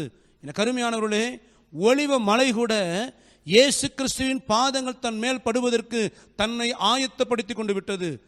அதன் பிளவு எதை குறிக்கிறது? எப்போ என் ரட்சகர், என்னுடைய மீட்பர், என் சிருஷ்டிகர் என் மேலே காலை வைப்பாரோ நான் ரெண்டாய் பிளக்க வேண்டும் என்று அந்த மலை கூட இன்றைக்கு அது ஆயத்தமாகி கொண்டிருக்கிறது. இதை கேட்கிற நீங்கள் நானும் ஆயத்தமாக இருக்கிறோமா? நான் சொல்லுகிறது ஏதோ கதை அல்ல. நீ இணையதளத்திலும் சரி, அது சம்பந்தப்பட்ட புத்தகங்களிலும் சரி, நீ வாசித்து பாருங்க. ஒலிவ மலையின் அடியிலிருந்து இப்பொழுது ஒரு பிளவு உண்டாகி கொண்டு இருக்கிறது. இது உண்மை. இது எதற்கு அடையாளம்? இயேசு கிறிஸ்து சீக்கிரம் வரப்போகிறார் என்பதற்கு உங்களுக்கும் எனக்கும் இந்த இயற்கையின் காரியங்கள் ஒரு பெரிய அடையாளம். அல்லேலூயா. அடுத்தது சமுதாயத்தின் நிலை. இயேசு கிறிஸ்து வரும் பொழுது இந்த சமுதாயம், சொசைட்டி எப்படி இருக்கும், இந்த ஜனோட வாழ்க்கை முறை எப்படி இருக்கும் என்று கர்த்தர் சொன்னாரோ அது இன்றைக்கு நிறைவேறி இருப்பதை பார்க்க முடியும். வாசிங்க. முதலாவது லூக்கா 17:28-30 வரை வாசியுங்கள். லோத்தினுடைய நாட்களில் நடந்தது போலவும் நடக்கும். ஜனங்கள் புசித்தார்கள், குடித்தார்கள், கொண்டார்கள், விற்றார்கள், நட்டார்கள், கட்டினார்கள். லோத்து சோதோமை விட்டு புறப்பட்ட நாளிலே வானத்திலிருந்து அக்கினியும் கந்தகமும் வருஷித்து எல்லாரையும் அழித்து போட்டது. மனுஷகுமாரன் வெளிப்படும் நாளிலும் அப்படியே நடக்கும். ஆண்டவர் சொன்ன எச்சரிப்பின் வார்த்தை பாருங்க. மனுஷகுமாரன் வெளிப்படும் நாட்களில், அதாவது இயேசு கிறிஸ்து சபையை அழைத்து போவதற்கு வரும் பொழுது அப்படியே நடக்குமா? எப்படி நடக்குமா? லோத்தின் நாட்களில் என்ன நடந்ததோ, லோத்தின் நாட்களில் வாசிக்கும் பொழுது ஆதியாகமம் 19ஆம் அதிகாரம் 4-5 வசனங்களை வாசிங்க. அவர்கள் படுக்கும் முன்னே சோதோம் பட்டணத்து மனிதராகிய வாலிபர் முதல் கிழவர் மட்டுமுள்ள ஜனங்கள் அனைவரும் நானா திசைகளிலும் இருந்து வந்து வீட்டை சூழ்ந்து கொண்டு லோத்தை கூப்பிட்டு, இந்த ராத்திரி உன்னிடத்தில் வந்த மனுஷர் எங்கே? நாங்கள் அவர்களை அறியும்படிக்கு அவர்களை எங்களிடத்தில் வெளியே கொண்டு வா என்றார்கள். இந்த சோதோம் குமாரா பாவத்துல சீர்கெட்டு போனதினால் கர்த்தர் அந்த பட்டணத்தை அழிக்க 2 தூதர்கள் அனுப்பினார். 2 தூதர்களும் மனிதர்களைப் போல வந்திருக்கிறார்கள், புருஷர்களைப் போல வந்திருக்கிறார்கள். இந்த 2 பேரையும் லோத்து வீட்டில் அழைச்சு விருந்து கொடுக்கிறான். அப்பொழுதுதான் சொல்லுகிறார்கள், நாங்கள் தேவ தூதர்கள் அழிக்க வந்திருக்கிறோம். ஆனா லோத்து வீட்டுக்கு 2 ஆண்கள் வந்திருக்கிறார்கள் என்று கேட்ட உடனே அந்த ஊர்ல இருக்கிற எல்லாரும் லோத்து வீட்டை சுத்திக்கிட்டானா. என்ன கேட்கிறானா? இந்த ராத்திரி வீட்டு 2 பேர் வந்தானுங்களே, அதில் வெளியே கூட்டிட்டு வா, நாங்கள் அவளை அறிய வேண்டும் என்று சொன்னால் நாங்கள் அவர்களோடு உடல் உறவு வைக்க வேண்டும். யாரோட? ஆண்களோட. இந்த சோதோகுமாருடைய பெரிய பாவமே ஓரின சேர்க்கை, ஹோமோசெக்ஸ், விபச்சார பாவம். ஒரு தேவ பயம் இல்லாம இந்த லோத்தின் காலத்தில் இந்த ஜனங்கள் பாவத்தை பாவமாய் பார்க்காத, அந்த வசனம் வாசித்து பாருங்க. சின்னவங்க பெரியவங்க வரைக்கும் வரானா. அப்படின்னு என்ன அர்த்தம்? ஒரு குடும்பத்தில் தாத்தன், மகன், பேரன் எல்லாம் ஒன்னா வந்து நிற்கிறான் பாவம் செய்யறதற்கு. பாவத்தை பாவமாய் பார்க்க கூடாத சீர்கெட்ட சிந்தையுள்ள ஜனம் லோத்தின் காலத்தில் இருக்கிற ஜனம். குறிப்பாய் ஹோமோசெக்ஸ்ல விபச்சார பாவத்தில் ஊறி போனவர்கள் இந்த லோத்தின் நாட்கள். அதே நாட்கள் இன்றைக்கும் இருக்கும் என்று ஆண்டவர் இயேசு எச்சரித்திருக்கிறார். இன்றைக்கு பாருங்க, எல்லா உலக நாடுகளிலும், ஏன் நம்ம நாடு எடுத்துக்கோங்க, கடந்த ஆண்டுகளில் ஹோமோசெக்ஸ் மனிதனுடைய உரிமை என்று சட்டமாக்கப்பட்டது. நான் சட்டத்தை நான் தப்பு சொல்ல வரல, அது உலக அமைப்பு, அது வேற. ஆனால் வேதம் சொல்லுகிறது ஓரின சேர்க்கை பாவம் என்றும், இயேசு கிறிஸ்து வரும் பொழுது அது பூமியிலே பாவம் என்றே சொல்லப்படாமல் அது ஜனங்களுடைய சகஜ வாழ்க்கை மாறி இருக்கும் என்று கர்த்தர் எச்சரிப்பாய் சொன்னார். இன்றைக்கு நிறைவேறி இருப்பதை நாம் பார்க்க முடிகிறது. ஓரின சேர்க்கையா, அது அவன் உரிமைங்க. அவனோட ஆண் உடல் கொள்கிறானா, அது அவன் உரிமை, அதை தடுக்க முடியாது. அந்த பாவத்தை இன்றைக்கு ஜனங்கள் பாவம் என்று சொல்லாத அளவுக்கு பார்க்காத அளவு சீர்கட்டு விட்டது. நமக்கு ஒரு எச்சரிப்பு. இன்னைக்கு இருக்கிற நாட்கள் லோத்தின் நாட்களைப் போல கலாச்சாரம் சீரழிந்து விட்டது. ஜனங்களுடைய தனிப்பட்ட வாழ்க்கையின் ஒழுங்கு இன்னைக்கு கெட்டுவிட்டது. தனிப்பட்ட ஒழுங்கு, தனிப்பட்ட வாழ்க்கையின் ஒழுங்கு இன்னைக்கு இல்லை. ஒவ்வொரு தனி மனுஷ வாழ்க்கையிலும் ஒழுங்கு இல்லாத சீர்கெட்ட வாழ்க்கை. இந்த ஓரின சேர்க்கை பாவத்தில் சாதாரண குடிமகள் இருந்து அரசியல்வாதி வரைக்கும் இந்த பாவத்தில் இருக்கிறார்கள். பெரிய தலைவர் என்று சொல்லப்படுகிறவர்கள் ஹோமோசெக்சுவல் இருக்கிறவர்கள். அவர் சாதாரண மனிதனிலிருந்து பெரிய அதிகாரம் படைத்தவன் வரைக்கும் இந்த பாவம் அடிமைப்படுத்தி வைத்திருப்பது உங்களுக்கு எனக்கு ஒரு எச்சரிப்பு. இது லோத்தின் நாட்கள் மாத்திரமல்ல, இந்த லோத்தின் நாட்கள் சின்ன பிள்ளைகளிலிருந்து பெரியவர் வரைக்கும் இந்த பாவத்தில் இருந்தார்களாம். இன்றைக்கு பாருங்க, சின்ன வயசிலேயே கொடிய பாவத்திலேயும் அநேக விதமான பொல்லாத காரியத்திலும் பிள்ளைகள் சிக்கொண்டிருப்பதை பார்க்கிறோம். சின்ன பிள்ளைங்க தான். டெய்லியும் நியூஸில் பார்க்கிறோம். சமீபத்தில் மகாராஷ்டிராவில் 12 வயது ஒரு பையன் தன் பக்கத்து வீட்டில் இருக்கிற 6 வயது பெண் பிள்ளைய கற்பழித்தான். கேட்க முடியுதா? இது நமக்கு இது நம்ம ஜீரணிக்க முடியுமா? 12 வயசு பையனுக்குள்ள எப்படி அந்த சிந்தை? இது லோத்தின் நாட்கள். இது லோத்தின் நாட்கள். சின்ன பிள்ளைங்க கூட கொடிய பாவத்தில், விபச்சார பாவங்களில், வேசித்தன பாவங்களில், போதை பழக்கங்களில் நீ சிக்கி இருப்பதை பார்க்கிறோம். சின்ன பிள்ளைங்க போதை பழக்கத்தில் இருக்கிறார்கள். சின்ன பிள்ளைங்க விபச்சார வாழ்க்கையில் இருக்கிறார்கள். சிந்தை சீர்கட்டு போயிருக்கிறது. இது எல்லாமே உங்களுக்கும் எனக்கும் ஒரு எச்சரிப்பு. லோத்தி நாட்களில் அவள் சரீர இச்சை நிறைவேறினா போதும். இன்னைக்கும் பாருங்க, திருமணம் என்கிறது வேதத்தின் அடிப்படையில் விவாகம் யாவருக்குள்ளும் கனமுள்ளது. இன்னைக்கு அந்த கனமுள்ள விவாகமே கேலி கூத்தாயிடுச்சு. இன்னைக்கு இருக்கிற காரியங்கள் பாருங்க. லிவிங் டுகெதர் அப்படின்னா என்னவா? கல்யாணம்லாம் வேண்டாம் நமக்கு, நீ நானும் ஒன்றா வாழுவோம். உனக்கு எனக்கு பிடிச்சிருக்கு, உன்னை எனக்கு பிடிச்சிருக்குது, என்ன உனக்கு பிடிச்சிருக்குது, 2 பேரும் சேர்ந்து வாழுவோம். பிடிச்சிருக்கிற வரைக்கும் வாழுவோம், பிடிக்கலையா ஒருத்தர் பிரிஞ்சு போயிடுவோம். இது இப்போ தான் லிவிங் டுகெதர். இதை உலகம், நீதித்துறையுமான சட்டங்களும் சரி இதை அங்கீகரிக்கிறது. என்ன சொல்கிறாங்க அவங்க? இது அவனுக்கு தனிப்பட்ட உரிமை. கல்யாணம் ஆகாத மேஜராக இருக்கிற வாலி பையனும் வாலிப பெண் பிள்ளை ஒரு வீட்டில் தனியாக குடித்தனம் பண்ணுவதற்கு அவர்களுக்கு உரிமை இருக்கிறது என்று உலகம் சொல்லுகிறது. உலகம் அதை அங்கீகரிக்கிறது. கனமுள்ள விவாகம் இன்னைக்கு கேலி கூத்தாய் மாறிவிட்டது. இது எல்லாம் நமக்கு கொடுக்கிற எச்சரிப்பின் சத்தம். இது லோத்தின் நாட்கள். கலாச்சாரம் சீரழிந்துருச்சு. ஒரு 20 வருஷம் 30 வருஷம் முன்பு இருந்ததான ஒரு ஒழுங்கு இன்னைக்கு கிடையாது. இன்னைக்கு தனிப்பட்ட மனுஷ வாழ்க்கையில் ஒழுங்கில் ஒரு சின்ன பிள்ளைய கூட அந்த பிள்ளை இப்படி தான் யோசிக்கின்ற நம்ம நிதானிக்க முடியல. 10 வயசு பையன் என்ன யோசிப்பான்னு நம்ம நிதானிக்க முடியல. இன்னைக்கு அவள் இருதயங்கள் சீர்கட்டு போய்விட்டது. இது லோத்தின் நாட்கள். இன்னொன்று ஆண்டவர் சொல்றார் பாருங்க, மத்தேயு 24 அதிகாரம் 37 39. நோவாவின் காலத்தில் எப்படி நடந்ததோ அப்படியே மனுஷகுமாரன் வரும் காலத்திலும் நடக்கும். எப்படியெனில் ஜலப்பிரளயத்துக்கு முன்னான காலத்திலே நோவா பேழைக்குள் பிரவேசிக்கும் நாள் வரைக்கும் ஜனங்கள் புசித்தும் குடித்தும் பெண் கொடுத்தும் ஜலப்பிரளயம் வந்து அனைவரையும் வாரிக்கொண்டு போகும் மட்டும் உணராதிருந்தார்கள். அப்படியே மனுஷகுமாரன் வரும் காலத்திலும் நடக்கும். நல்ல கவனிங்க.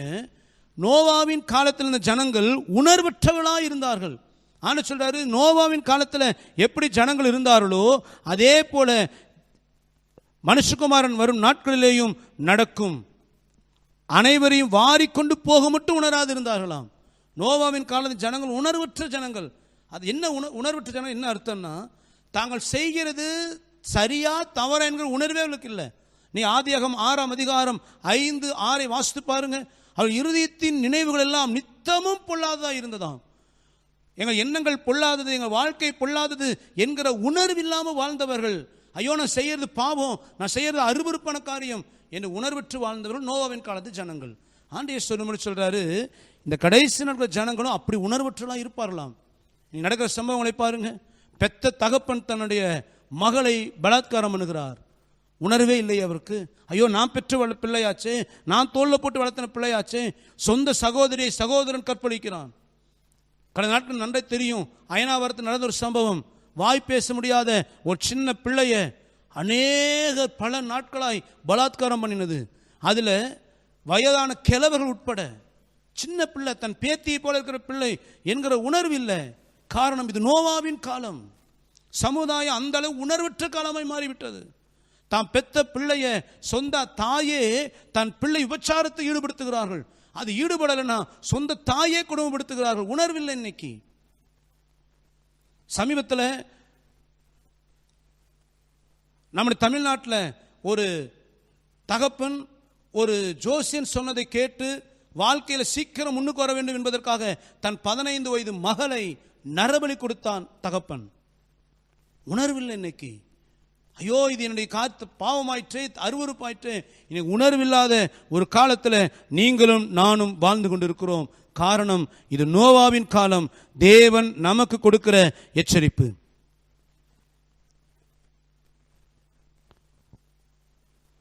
இன்னைக்கு சமுதாயம் ஒரு உணர்வற்ற சீரற்ற சமுதாயம் மாறிவிட்டது.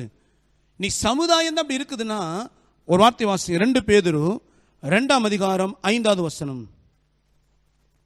பூர்வ உலகத்தையும் தப்ப விடாமல் நீதியை பிரசங்கித்தவனாகிய நோவா முதலான 8 பேரை காப்பாற்றி அவபக்தி உள்ளவர்கள் நிறைந்த உலகத்தின் மேல் ஜலப்பிரளயத்தை வரப்பண்ணி. நோவாவின் பிரசங்கத்தை கேட்டு ஜனங்கள் அவபக்தி உள்ளவர்களாக இருந்து அவள் பிரசங்கத்தை அசரை பண்ணினார்கள். இன்றைக்கு சபையும் கர்த்தர் கொடுக்க எச்சரிப்பை உணராமல் நீ சபையும் உணர்வற்று போய்விட்டது. இன்றைக்கு சமுதாயம் உணர்வற்றுகிறது. பாவம் செய்கிறோம் என்கிற உணர்வில்லை. இன்னைக்கு சபையும் கர்த்தருடைய வருகை குறித்த உணர்வில்லாமல், நடக்கிற சம்பவங்களை குறித்து உணர்வில்லாமல் இருப்பதுதான் வேதனையிலும் வேதனை. கருமையானவர்களே, நீ சமுதாயத்தை நடக்கிற சம்பவங்களை பார்க்கும் பொழுது எல்லாம் கெட்டு போய் கிடக்கிறாங்க, உலகமே இப்படி இருக்குது என்ற ஒரு உலகத்தானை போல பார்க்காதீங்க. வேதத்தின் அடிப்படையில் இவைகள் நடக்கும் பொழுது இது மனுஷகுமாரன் வருகிற நாட்கள் என்பதை நாம் அறிந்து கொள்ளும்படி அன்றைக்கே சொல்லிவிட்டு போனார். லோத்தின் நாட்களைப் போல, நோவாவின் நாட்களைப் போல சமுதாயம் சீர்கட்டு இருக்கும். நடக்கிற சம்பவங்களை பாருங்க. லோத்தின் நாட்களைப் போல ஓரணி சேர்க்கை பாவம் இல்லை, கள்ள உறவு பாவம் இல்லை. இன்னைக்கு நம்ம தேசத்திலும் சரி, மற்ற அநேக நாடுகளும் சரி, விபச்சாரம் தொழிலாக்கப்படுகிறது. நம்முடைய தேசத்திலே லைசன்ஸோடு இருக்கிற ஆட்கள் உண்டு, மற்ற நாடுகளில் விபச்சாரம் லைசன்ஸ் கொடுக்கப்படுகிறது. ஜனங்கள் தான் செய்கிற பாவம் என்று உணராத நாட்கள் இந்த நாட்கள். சமுதாயம் சீரழிந்திருப்பது இந்த சமுதாயத்தின் நிலை உங்களுக்கும் எனக்கும் இயேசு வரப்போகிறார் என்பதை எச்சரிக்கிற அடையாளம். அல்லேலூயா. அடுத்தது கள்ள போதனைகள். வாசிங்க மத்தேயு 24ஆம் அதிகாரம் 4-5 வசனங்கள். இயேசு அவர்களுக்கு பிரதியுத்தரமாக, ஒருவனும் உங்களை வஞ்சியாதபடிக்கு எச்சரிக்கையாய் இருங்கள். ஏனெனில் அநேகர் வந்து என் நாமத்தை தரித்துக் கொண்டு நானே கிறிஸ்து என்று சொல்லி அநேகரை வஞ்சிப்பார்கள். இந்த இடத்துல ஆண்டவர் இயேசு தன் வருகை குறித்து சொல்லும் பொழுது அநேக கள்ள ஊழியர் எழும்பி ஜனங்களை வஞ்சிப்பார்களாம். ஒருவனும் வஞ்சியாதபடி எச்சரிக்கையாயிருங்கள், என் நாமத்தை தரித்துக் கொண்டு நானே கிறிஸ்து என்று சொல்லி அநேகர் வஞ்சிப்பார்கள். அது கடைசி நாட்கள் இன்னொரு அடையாளமே கர்த்தர் சொல்லுகிறது, கள்ள போதனைகள். இந்த கள்ள போதனை பார்த்தீங்கன்னா முதல் நூற்றாண்டிலே இருந்தது. நீ எபேசு சபை வாசிக்கும் பொழுது அப்போஸ்தலர் என்று தங்களை சொல்லுகிறவர்கள் அப்போஸ்தலர் அல்லாது இருப்பதை நீ அறிந்து கொண்டாயே, கள்ள போதகங்கள் அறிந்து கொண்டாயே என்று சபையில் சொல்வதை பார்க்கிறோம். முதல் நூற்றாண்டில் கள்ள உபதேசம் இருந்தது. ஆக அது எப்படி கடைசி காலத்துக்கு அடையாளம் என்று நம்ம சொல்ல முடியும் என்று யோசிக்கலாம். அதாவது எல்லா காலகட்டத்திலும் கள்ள உபதேசங்கள், வேதத்தை புரட்டி பேசுகிறது, சத்தியத்தை கலப்பாய் போதிப்பது எல்லா காலத்தில் இருந்தாலும் இந்த நாட்களிலே சத்தியத்தை போதித்தவர்களை கூட, ஆவிக்குரிய பெந்தகோஸ்த அனுபவம் உள்ள ஊழியர்களை கூட இன்றைக்கு இருக்கிற கள்ள உபதேசங்கள் அசைத்து விட்டது. அதான் பரிதாபம். எப்பொழுது இல்லாத அளவுக்கு இந்த கள்ள போதனைகள் பெந்தகோஸ்த சபைகளையும் அசைத்து விட்டதே. ஆவிக்குரிய சத்தியத்தை சத்தியமாய் போதித்து எச்சரித்த அநேக ஊழியர்கள் கூட இன்றைக்கு இந்த கள்ள ஊழியர்களுக்கு கள்ள போதனைக்கு விழுந்து விட்டார்களே. அது உங்களுக்கு எனக்கும் தேவன் கொடுக்கிற எச்சரிப்பின் சத்தம். கள்ள உபதேசங்கள் கள்ள போதனைகள் இதுவரைக்கும் இல்லாத காட்டிலும் வேகமாய் பரவி இருக்கிறது. என கருமையானவர்களே, நீங்களும் நானும் இன்னைக்கு பரவி வருகிறதான கள்ள உபதேசங்களை பார்த்து எச்சரிப்படைய வேண்டும். என்ன எச்சரிப்பு? இயேசு சீக்கிரம் வரப்போகிறார். இன்னைக்கு பாருங்க, சபைக்குள்ள கள்ள உபதேசங்கள் ஆவிக்குரிய சபைகளுக்குள்ளே புகுந்து விட்டது. முதலாவது பார்த்தீங்கன்னா அலங்கோலமான இன்னைக்கு ஆராதனைகள். எபிரேயர் 12:28 என்ன சொல்லுகிறது? வாசிப்பார். எபிரேயர் 12:28. ஆதலால் அசைவில்லாத ராஜ்யத்தை பெறுகிறவர்களாகிய நாம் பயத்தோடும் பக்தியோடும் தேவனுக்கு பிரியமாய் ஆராதனை செய்யும்படி கிருபையை பற்றிக்கொள்ள கடவோம். கர்த்தரை எப்படி ஆராதிக்கணுமா? பயத்தோடும் பக்தியோடும் கிருபை பற்றிக்கொண்டு ஆராதிக்கணும். இதான் வேதம் கொடுக்கிற சத்தியம். ஆனா இன்னைக்கு இருக்கிற ஆராதனை பாருங்க, அலங்கோலமான ஆராதனை, அலங்கோலமான நடன அசைவுகள், இச்சையை தூண்டுகிற உடை அலங்காரங்கள், இச்சையை தூண்டுகிற வார்த்தைகள், அலங்கோலமான ஆராதனை. எப்போ ஸ்டேஜில் லைட் செட்டிங் போடுவாங்க அப்படின்னா, சண்டே கிளாஸ் பிள்ளைகள் ப்ரோக்ராம் நடக்கும் பொழுது அந்த கலர் கலராக லைட்டை போட்டு பிள்ளைகளை என்கரேஜ் பண்ணுவாங்க. அதே போல் ஸ்கிரிப்டில் பிசாசு வரான் அப்படின்னா புகை மூட்டமாக போட்டிருப்பாங்க. புகை வருதுனாலே யாரோ ஒரு பிசாசு வேஷம் மட்டும் வரப்போகிறாங்கன்னு அர்த்தம். பிசாசு என்பது காட்டுவதற்கு தான் புகையை போடுவாங்க. இன்றைக்கி ஆராதனைனால புகை தான் போடுறான். இப்போ ஆராதனை பண்ணுகிறது ஆவியானோட அபிஷேகத்திலையா இல்லை சாத்தான் ஆவியிலையா நீங்களே புரிஞ்சுக்கோங்க. இன்னைக்கு அநேக ஆராதனை சொல்லும்போது ஒரு பயபக்தி. ஆராதனை என்பது எப்படி ஆராதிக்கணும் அல்ல, அங்கே ஒரு பயம் இருக்கணும், தெய்வ பயம் இருக்கணும், நடுக்கம் இருக்கணும், பயபக்தியோட கர்த்தரை ஆராதிக்கணும். அன்னைக்கு சபைகளில் நடன ஆராதனைகள், பயபக்தி இல்லாத ஆராதனைகள், இது எல்லாமே தேவனுடைய வருகைக்கு நம்ம கொடுக்கிற எச்சரிப்பு. அதே போல் நூதன உபதேசங்கள் அதிகமாய் பெறுகிறது. நம்ம அப்பாட்ட நம்ம எதுவும் ஜெபமன தேவையில்லை, உபவாசம் தேவையில்லை. இன்னைக்கு அநேக ஊழியர் பிரசங்கிப்பது, இனி சாப்பிடாம கொள்ளாமல் அழுது உட்காந்து கண்ணீர் விட்டுருக்காத, உபவாசம் தேவையில்லை, ஜெபிக்க தேவையில்லை, நீ கேட்டதான் கொடுப்பாருன்னு அவசியம் இல்லை. சிலர் பிரசங்கிக்கிறார்கள், நீ அதிகாலை தூக்கத்தை விட்டு எழும்பி ஜெபிக்கணும்னு அவசியம் கிடையாது, உனக்கு எல்லாவற்றையும் தகப்பன் கொடுப்பார். ஜெபமும் உபவாசமும் தேவையில்லை என்று பிரசங்க கள்ள உபதேசம் பெருகிவிட்டது. சீசல் இயேசுபாது கேட்குறாங்க, எங்களால் ஏன் அசுத்தாவை துரத்த முடியல? ஆண்டு இயேசு சொல்லுகிறார், ஜெபத்தினாலும் உபவாசத்தினாலும் அன்றி மற்ற எவ்விதத்தினாலும் இவை ஜாதி பிசாசுகள் போகாது. அப்போ ஜெபமும் உபவாசம் அவசியம். அப்போஸ்தலனாகிய பவுல் அவர் ரட்சிப்பின் ஆரம்பமே உபவாசத்தில் ஆரம்பிக்கிறார். சீசல் உபவாசம் ஜெபித்தார்கள். அப்போஸ்தலர் நடவடிக்கைகள் 13ஆம் அதிகாரம் வாசித்து பாருங்க, உபவாசத்தில் ஜெபிக்கிறாங்க. இனி கள்ள உபதேசங்கள் ஜெப உபவாசம் தேவையில்லை. அடுத்து இன்னொன்று புதுசாக இப்போ முளைச்சிருக்குது, சாவாமை. நமக்கு மரணமே இல்லை, நீ சாவு வரணும்னு விரும்பினா வரும், வராதுன்னா வராது. நான் மறிக்க மாட்டேன்னு சொல்லி மறிக்க மாட்டேன், எனக்கு வியாதியே வராதுன்னா வியாதியே வராது. எபிரேயர் 9ஆம் அதிகாரம் 27 வாசித்து பாருங்க. மனுஷர்கள் மரிப்பதும் பின் நியாயத்தீர்ப்புக்கு எழும்புவது அவளுக்கு நியமிக்கப்பட்டு இருக்கிறது. அப்போ மரணம் என்பது நமக்கு உண்டு என்று வேதம் சொல்லுகிறது. அப்படின்னா நீங்கள் சாக போறீங்கன்னு சொல்ல வரல. ஆண்டவருடைய வருகை தாமதமானால் நமக்கு மரணம் என்பதை கர்த்தர் குறித்திருப்பாரானால் நாம் மரிக்கத்தான் வேண்டும். நான் மரிக்க மாட்டேன் என்பதனால ஒருவரும் மரணத்தை ஜெயிக்க முடியும். இந்த ஆவியை விடாதபடிக்கு பிடித்துக் கொள்வதற்கு ஒருவனுக்கு அதிகாரம் இல்லையா? நீ பிரசங்கி 8ஆம் அதிகாரம் 8ஆம் வாசித்து பாருங்க. விடுகிறதுக்கு நமக்கு அதிகாரம், நம்ம இதை விடாமல் பிடித்துக் கொள்வதற்கு நமக்கு அதிகாரம் கிடையாது. அது சாவாமை என்பது கள்ள உபதேசம். ஏன் இந்த கள்ள உபதேசம் சொல்லுகிறேன்? இது உங்களுக்கு எனக்கும் தேவன் கொடுக்கிற எச்சரிப்பு. அடுத்து இன்னொரு வார்த்தை வாசிங்க, மத்தேயு 3ஆம் அதிகாரம் 12ஆம் வசனத்தை வாசிங்க. தூற்றுக்கூடை அவர் கையில் இருக்கிறது, அவர் தமது களத்தை நன்றாய் விலக்கி தமது கோதுமையை களஞ்சியத்தில் சேர்ப்பார், பதரையோ அவியாத அக்கினியினால் சுட்டரிப்பார் என்றான். தூற்றுக்கூடை அவர் கையில் இருக்குது. யார் கையில? ஆண்டவர் இயேசுவின் கையில. பதர் எங்க இருப்பாரா? அக்னியில. அப்போ அந்த அக்கினிங்கிறது நரகத்தை குறிக்கிறது. அப்போ இயேசு கிறிஸ்து ஆயத்தம் இல்லாத நரகத்தை தள்ளுவார் என்பது நமக்கு வசனம் சொல்லுகிறது. ஆனால் இன்றைக்கு சிலர் என்ன பிரசங்கிக்கிறார்கள், நம்ம தேவன் அன்பின் தேவன், அவர் ஒருவரையும் நரகத்தை தள்ள மாட்டார், நீ எப்பேற்பட்ட வாழ்க்கை வாழ்ந்தாலும் நீ இயேசு தெய்வம் நம்பு, அது போதும், உம்மை நான் நேசிக்கிற ஆண்டவரேன்னு சொல்லு, நீ எப்பேற்பட்ட பாவியா இருந்தாலும் உன் நரகத்தில் தள்ள மாட்டார். அடுத்த கேள்வி கேட்கிறது, நரகத்தில் தள்ளுறதுக்காக அவர் ரத்தம் சிந்தினார், உண்மைதான். ஒருவனுக்கு கெட்டு போகக்கூடாது என்பதற்காக, நித்திய ஜீவனை பெற்றுக்கொள்ள வேண்டும் என்பதற்காக இயேசு சிலுவையில் மரித்தது உண்மை, அவர் அன்பின் தெய்வம். அதே சமயம் கிருபையின் நாட்களிலே பெற்ற ரட்சிப்பை புரிந்து கொள்ளாமல் ஒரு துன்மார்க்க மனிதனைப் போல வாழ்கிற கிறிஸ்தவன் முடிவிலே நரகத்திலே தள்ளப்படுவான். வேதம் நமக்கு கற்றுக் கொடுக்கிறது. ஆக நரகத்தில் தள்ள மாட்டார், நீ எப்படிப்பட்ட வாழ்க்கை வந்தால் பரலோகம் வந்துடுவே என்பது கள்ள உபதேசம்.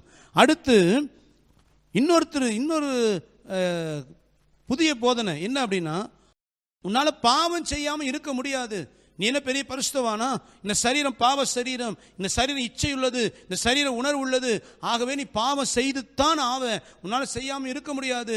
நீ 20 நாள் 40 நாள் உபவாசம் நீ ஜெபித்தாலும் வெளியே வந்த கட்டாய நீ பாவம் செய்வ, ஆகவே பாவம் செய்யாமல் இருக்க முடியாது, அதை அறிந்த கர்த்தர் அதை கண்டுகொள்ள மாட்டார் என்று இன்றைக்கு பிரசங்கிக்கிறார்கள். ஆனால் வேதம் என்ன சொல்லுகிறது? 2 கொரிந்தியர் 7ஆம் அதிகாரம் 1ஆம் வசனம் வாசித்து பாருங்க. மாம்சத்திலும் ஆவியிலும் உண்டான அசுசி நீங்கி நம்முடைய பரிசுத்தத்தை தெய்வ பயத்தோட பூர்ணமாக்கணுமா? அப்ப கிறிஸ்தவ ஜீவினா என்ன? பாவத்தை நீக்கி பரிசுத்தல வளரணும். மாம்சத்திலும் ஆவியிலும் பாவம் வரும் தான், அதை நீக்கி நம்ம சுத்திகரிக்கணுமா? இதுதான் வேதம் கொடுக்கிற சத்தியம். ஆனால் கள்ள உபதேசங்கள் ஏராளமாய் பெருகிவிட்டது. அடுத்து இன்னும் நிறைய காரியங்கள் உண்டு. தேவ சித்தமெல்லாம் கிடையாது, உன் மனசில் என்ன விரும்புகிறையோ அதை நீ செய்து கொள், அதுதான் தேவன் அனுமதிப்பார். தேவ சித்தம், உன் சித்தம் நிறைவேற்றலாம் காத்திருக்க வேண்டிய அவசியம் இல்லை என்று சொல்லுகிறார்கள். லூக்கா 22:42 வாசித்து பாருங்க. இயேசுவே ஜெபிக்கிறார், பிதாவே இந்த பாத்திரம் என்ன நீங்க கூடுமானால் நீங்கும்படி செய்யும், ஆகிலும் என் சித்தம் அல்ல உன் சித்தத்தின்படி ஆக கடவது. இப்படி கள்ள உபதேசங்கள் ஏராளமாய் பெருகிவிட்டது. என் கருமையானவர்களே, சத்தியத்துக்கு புறம்பாய் யார் என்ன பிரசங்கித்தாலும் அதை புரிந்து கொள்ளுங்க, சத்தியத்தை மட்டும் கீழ்ப்படிங்க. யார் பிரசங்கித்தாலும் அது கள்ள உபதேசமாக இருக்குமானால் அதை உதறி தள்ளுங்க. இன்றைக்கு இந்த கள்ள உபதேச பிரசங்கிக்கிற போதகர்கள் இன்னைக்கு ஆவிக்குரிய பெந்தகோ சபைகளில் நுழைந்து விட்டார்கள். ஒரு காலத்தில் ஆவியில் நிரம்பி சத்தியத்தை பிரசங்கித்த ஊழியக்காரர்கள் இந்த கள்ள உபதேசம் பண்ணுகிறவர்களை உள்ளே நுழைய பண்ணி அவர்கள் மூலமாய் சபைகளில் கள்ள உபதேசம் பிரசங்கிக்கிறார்கள். எத்தனையோ பிரபலமான சபைகளில் கள்ள உபதேசங்கள் நுழைந்து விட்டது. இது எல்லாம் உங்களுக்கும் எனக்கும் கற்றுக் கொடுக்க எச்சரிப்பு. கடைசி நாட்களிலே வஞ்சிக்கிற ஊழியர்கள் எழும்புவார்கள் என்று கர்த்தர் சொன்னார். இன்னைக்கு அநேக கள்ள ஊழியர்கள் எழும்பி இருப்பதை பார்க்கிறோம். கடைசி ஒரு அடையாளம், அந்தி கிறிஸ்துவின் ஆளுகைக்கு இந்த உலகம் ஆயத்தமாகி கொண்டிருக்கிறது. நல்ல கவனிங்க. இயேசு கிறிஸ்து சபை எடுத்துக்கொண்ட பின்பு 7 வருஷம் இந்த உலகத்தை அந்தி கிறிஸ்து ஆளுகை செய்ய போகிறான். அப்படி ஆளுகை செய்யும் பொழுது என்ன நடக்கும்? வாசிங்க. வெளிப்படுத்தல் 13ஆம் அதிகாரம் 16-18. அது சிறியோர் பெரியோர், ஐஸ்வர்யவான்கள், தரித்திரர், சுயாதீனர், அடிமைகள், இவர்கள் யாவரும் தங்கள் தங்கள் வலது கைகளிலாவது நெற்றிகளிலாவது ஒரு முத்திரையை பெறும்படிக்கும் அந்த மிருகத்தின் முத்திரையாவது அதன் நாமத்தையாவது அதன் நாமத்தின் லக்கத்தையாவது தரித்துக் கொள்கிறவன் தவிர வேறொருவனும் கொல்லவும் விற்கவும் கூடாதபடிக்கும் செய்தது. இதிலே ஞானம் விளங்கும். அந்த மிருகத்தின் லக்கத்தை புத்தியுடையவன் கணக்கு பார்க்க கடவன். அது மனுஷனுடைய லக்கமாயிருக்கிறது. அதனுடைய லக்கம் 666. போதும். இந்த இடத்துல அந்த கிறிஸ்து நாட்களிலே முத்திரை போடப்படும். அந்த முத்திரையினுடைய லக்கத்தை ஞானமுள்ளவன் கணக்கு பார்க்கிறவன் 666 என்று பார்த்தோம். அதாவது சபை எடுத்துக்கொள்ளப்பட்ட உடனே கைவிடப்பட்டதான இந்த உலகத்தை இருக்கிறபடியே சாத்தானுடைய ஆவியினால் நிரப்பப்பட்ட ஒரு மனிதன் ஆளுகை செய்வான். அவன் தான் அந்தி கிறிஸ்து. வருகிற நாட்களில் வெளிப்படுத்தல் 13ஆம் அதிகாரம் வரும் பொழுது யார் அந்த அந்தி கிறிஸ்து, அவன் எங்கிருந்து வருவான் என்பதை விளக்கமாக பார்க்கலாம். ஆனால் இன்றைக்கு அந்த அந்தி கிறிஸ்து வருவதற்கு உலகம் சிவப்பு கம்பள விரிச்சி ஆயத்தமாக இருக்கிறது என்பதை நம்ம அறிந்து கொள்ளணும். அதுக்கு தான் இதை சொல்ல விரும்புகிறேன். இயேசு கிறிஸ்துவின் வருகை வந்த அடுத்த வினாடி அந்த கிறிஸ்துவின் ஆளுகை ஆரம்பமாகும். அப்படின்னா திடீர்னு அவன் பிறந்து வளருவதல்ல, அவன் இப்பொழுதே ஆயத்தமாகி கொண்டிருக்கிறான். உலகம் அவன் ஏற்றுக்கொள்வதற்கு ஆயத்தமாகி கொண்டிருக்கிறது. அதை புரிந்து கொண்டு நம் வருகைக்கு ஆயத்தமாக வேண்டும். இப்போ முத்திரை என்று சொல்லும் பொழுது எல்லா நாடுகளிலும் வித்தியாசமான கலாச்சாரம், வித்தியாசமான வாழ்க்கை முறை இருக்குது. எப்படி எல்லாருக்கும் முத்திரை போட முடியும்? இங்கே சொல்லப்படுகிறது உலகம் முழுவதும் நடக்கிற ஒரே காரியம். அப்போ எப்படி உலகம் ஏற்றுக்கொள்ளும்? இன்னைக்கு பாருங்க, நம்முடைய தேசத்திலேயே அநேக மாநிலங்கள், யூனியன் பிரதேசம் உண்டு. ஆனால் இன்றைக்கி நம்ம நாட்டில் நம்ம கொடுக்கப்பட்ட ஆதார் நம்பர், நாம் இங்கே கன்னியாகுமரியில் இருந்து மேலே காஷ்மீருக்கு போனோம் அப்படின்னா நம்ம ஆதார் நம்பர் கொடுத்தா இவர் கன்னியாகுமரியில் இந்த இடத்துல இந்த வீட்டில் குடியிருக்கிறவர், இவர் பேங்க் அக்கௌண்ட் நம்பர் இது, இவருடைய கேஸ் கனெக்ஷன் நம்பர் இதுதான், இவர் கனெக்ஷன் வச்சிருக்கிற பேன் கார்டு நம்பர், இவர் வரவு செலவு, இவர் இந்த நாட்களில் பேங்க்கில் இவ்வளோ பணம் போட்டார், இவ்வளோ பணம் எடுத்தார், இவ்வளோ வரி கட்டினார், இவர் இந்த தொழில் பண்ணுற எல்லா டீட்டெயில்ஸையும் காஷ்மீரில் இருக்கிற ஒருத்தன் நம்ம ஆதார் நம்பர் வச்சு பார்க்க முடியும். ஸோ அப்போ இந்தியா முழுவதும் எங்கே போனாலும் அந்த ஒரு நம்பரால் நம்ம அறிந்து கொள்ளப்படுகிறோம். இனி வருகிற நாட்களில் என்ன சம்பவிக்கும்? இந்த 666 முத்திரை என்று சொல்லும் பொழுது எல்லாத்தையும் லைனாக கூப்பிட்டு உட்கார சீல் வைக்கிறது அல்ல. எல்லா மனிதர்களுக்கும் இந்த நவீன முத்திரையான சிப் பொருத்தப்படும். இந்த சிப் என்று சொல்லும் பொழுது வெறுமனே டேட்டா உள்ளது மாத்திரமல்ல, நல்லா புரிந்து கொள்ளுங்க. இப்போ அமெரிக்க தேசத்தில் அநேக ஸ்கூலில் சிப் யூஸ் பண்ணுறாங்க. அவங்க ஸ்கூலில் சில ஸ்கூலில் பிள்ளை அட்மிஷன் வரும் பொழுதே அந்த பிள்ளைகளுக்கு சிப் பொருத்தி தான் சேர்த்துறாங்க. ஏன்னா எங்களால் டேட்டா பேப்பர்ஸ் மெயின்டைன் பண்ண முடியாது, அதனால் இந்த பிள்ளைகளோட டீட்டெயில்ஸ் எல்லாவற்றையும் நாங்கள் சாஃப்ட்வேரை வைக்க போகிறோம் என்று சிப் பொருத்துகிறார்கள். ஆனால் வருகிற நாட்களே அந்த கிறிஸ்து நாட்கள் சிப் பொருத்தும் பொழுது நம்முடைய எல்லா விதமான நடவடிக்கைகளையும் கண்காணிக்கப்படுகிற சிப். இப்போ இன்னைக்கு கொரோனா கொள்ளை நோய் வேகமாக பரவுது. இப்போ ஒரு காரியத்தை உலக நாடு பேசி கொண்டிருக்கிறது என்ன அப்படின்னா, இந்த கொரோனா கொள்ளை நோயை கட்டுப்படுத்த வேண்டுமானால் சிப் பொருத்தப்படுமானால் யாரு கொள்ளை நோய் இருக்குது, யாரு கொள்ளை நோய் இல்லை, இனி வருகிற நாட்களிலே இவங்க ஹெல்த் கண்டிஷன் என்ன, இவங்களுக்கு எந்த வைரஸ் தாக்கி இருக்கும், எது தாக்க வாய்ப்பு உண்டு என்பதை நம்ம எல்லாவற்றையும் பார்க்க வேண்டுமானால் எல்லாருக்கும் சிப் பொருத்த வேண்டும் என்கிறதான ஒரு காரியம் உலக நாட்டில் பேசப்பட்டு வருகிறது. இவை எல்லாம் வரப்போகிற அந்த கிறிஸ்துவின் ஆளுகையை ஏற்றுக்கொள்ளுக ஆயத்தமாக இருக்குன்னு அர்த்தம். கொஞ்சம் யோசிச்சு பாருங்க. ஒருவேளை இப்போ செய்தி கேட்டுக்கிறீங்க, இப்போ இயேசு கிறிஸ்து வந்துடுறாரு, நம்ம எடுத்துக்கொள்ளப்படுறோம்னு வச்சுக்கோங்க, விசுவாசிப்போம், எடுத்துக்கொள்ளப்பட்டுறோம். அடுத்த செகண்ட் அந்த கிறிஸ்து ஆளுகை ஆரம்பமாகும். இப்போ வர அந்த கிறிஸ்துங்கிற அந்த ஒரு மனிதன் எல்லாரும் சிப் பொருத்தணும் அப்படின்னு கட்டளை போட்டால் ஏற்றுக்கொள்ள மாட்டாங்களா? ஏன்னா உலக நாடு தலைவர்களே இந்த சிந்தனை தான் இருக்கிறாங்க. அப்போ ஆட்டோமேட்டிக்காக இது நடக்கும். அப்போது வரப்போகிற அந்த கிறிஸ்துவுக்கு இந்த உலக நாடு ஆயத்தமாகி கொண்டிருக்கிறது. அதே போல் நான் உலக நாடு அமைப்பு சொல்லும் பொழுது நேபுகாத் நேச்சார் பார்த்த சொப்பனத்தை சொன்னேன். அதில் கடைசி இரும்பும் களிமண்ணும் சேர்ந்து இருக்கும், அது கூட்டாட்சி முறை என்று சொன்னேன். அதாவது இரும்பு என்பது பாபிலோனுடைய சாயலோடு வந்த ரோமை குறிக்கிறது. களிமண் என்று சொல்லும் பொழுது உறுதி இல்லாத நாடுகளை குறிக்கிறது. இப்போ இந்த இரும்பும், அதாவது பழைய பாபிலோனும் ரோமும் இணைந்து, பழைய பாபிலோனும் ரோமும் இணைந்து ஒரு கூட்டாட்சி முறையை உருவாக்கி கொண்டிருக்கிறது. அதுதான் யுஎன்இ, ஐரோப்பிய கூட்டமைப்பு என்று சொன்ன அவருடைய கொள்கை என்ன அப்படின்னா, ஒரே வாணிபம், ஒரே உலக சந்தை, ஒரே நாணயம். அவனுடைய வேர்ட்ஸ் எல்லாமே ஒன், எல்லாம் ஒன்று, எல்லாருக்கும் ஒன்றா இருக்கட்டும், எல்லாருக்கும் ஒன்றா இருக்கட்டும். நம்ம நாட்டில் இப்போ அப்படி தானே வருகிறது. ஒன் நேஷன் ஒன் ரேஷன் வந்துருச்சுங்களா? இப்போ அக்டோபர் மாதத்துலேருந்து ஆரம்பமாகுது. ஒன் நேஷன் ஒன் ரேஷன், முழு தேசத்திலையும் எல்லாருக்கும் ஒரே ரேஷன். இந்த கூட்டமைப்பு நாடுடைய கொள்கை என்ன அப்படின்னா, ஒரே உலக வாணிபம். அதாவது இன்னைக்கு அநேக இடங்களில் எல்லா நாடுகளும் அவங்கவுங்க மார்க்கெட் பண்ணுகிறார்கள், எல்லாம் அவங்க ஒரு நாணயம் வச்சிருக்கிறாங்க. ஆனால் இந்த யுஎன்இயுடைய கொள்கை என்னன்னா, முழு உலகத்துக்கும் ஒரே மார்க்கெட் இருக்கணும், எல்லாரும் ஒரே நாணயம் யூஸ் பண்ணணும். இது எல்லாமே வரப்போகிற அந்த கிறிஸ்தன் ஒரு மனிதனுக்கு இல்லை, முழு உலகமும் கண்ட்ரோல் பண்ணப்படுவதற்கான அடையாளம். இந்த அந்த கிறிஸ்து வரும் பொழுது உலக நாடு எல்லாவற்றையும் தன் கண்ட்ரோல் கொண்டு வருவான். அப்போ முழு உலக நாட்டுக்கு ஒரு சந்தை, ஒரு வாணிபம், ஒரு கரன்சி, இது எல்லாவற்றையும் அந்த கிறிஸ்து கொண்டு வருவதற்கு இன்னைக்கு உலகம் ஆயத்தமாகிவிட்டது. ஒரு காரியம் தெரியுமா உங்களுக்கு? இந்த ஐரோப்பிய நாடு கூட்டமைப்பு யூரோ என்கிற ஒரு நாணயத்தை அறிமுகப்படுத்தி இருக்கிறார்கள்.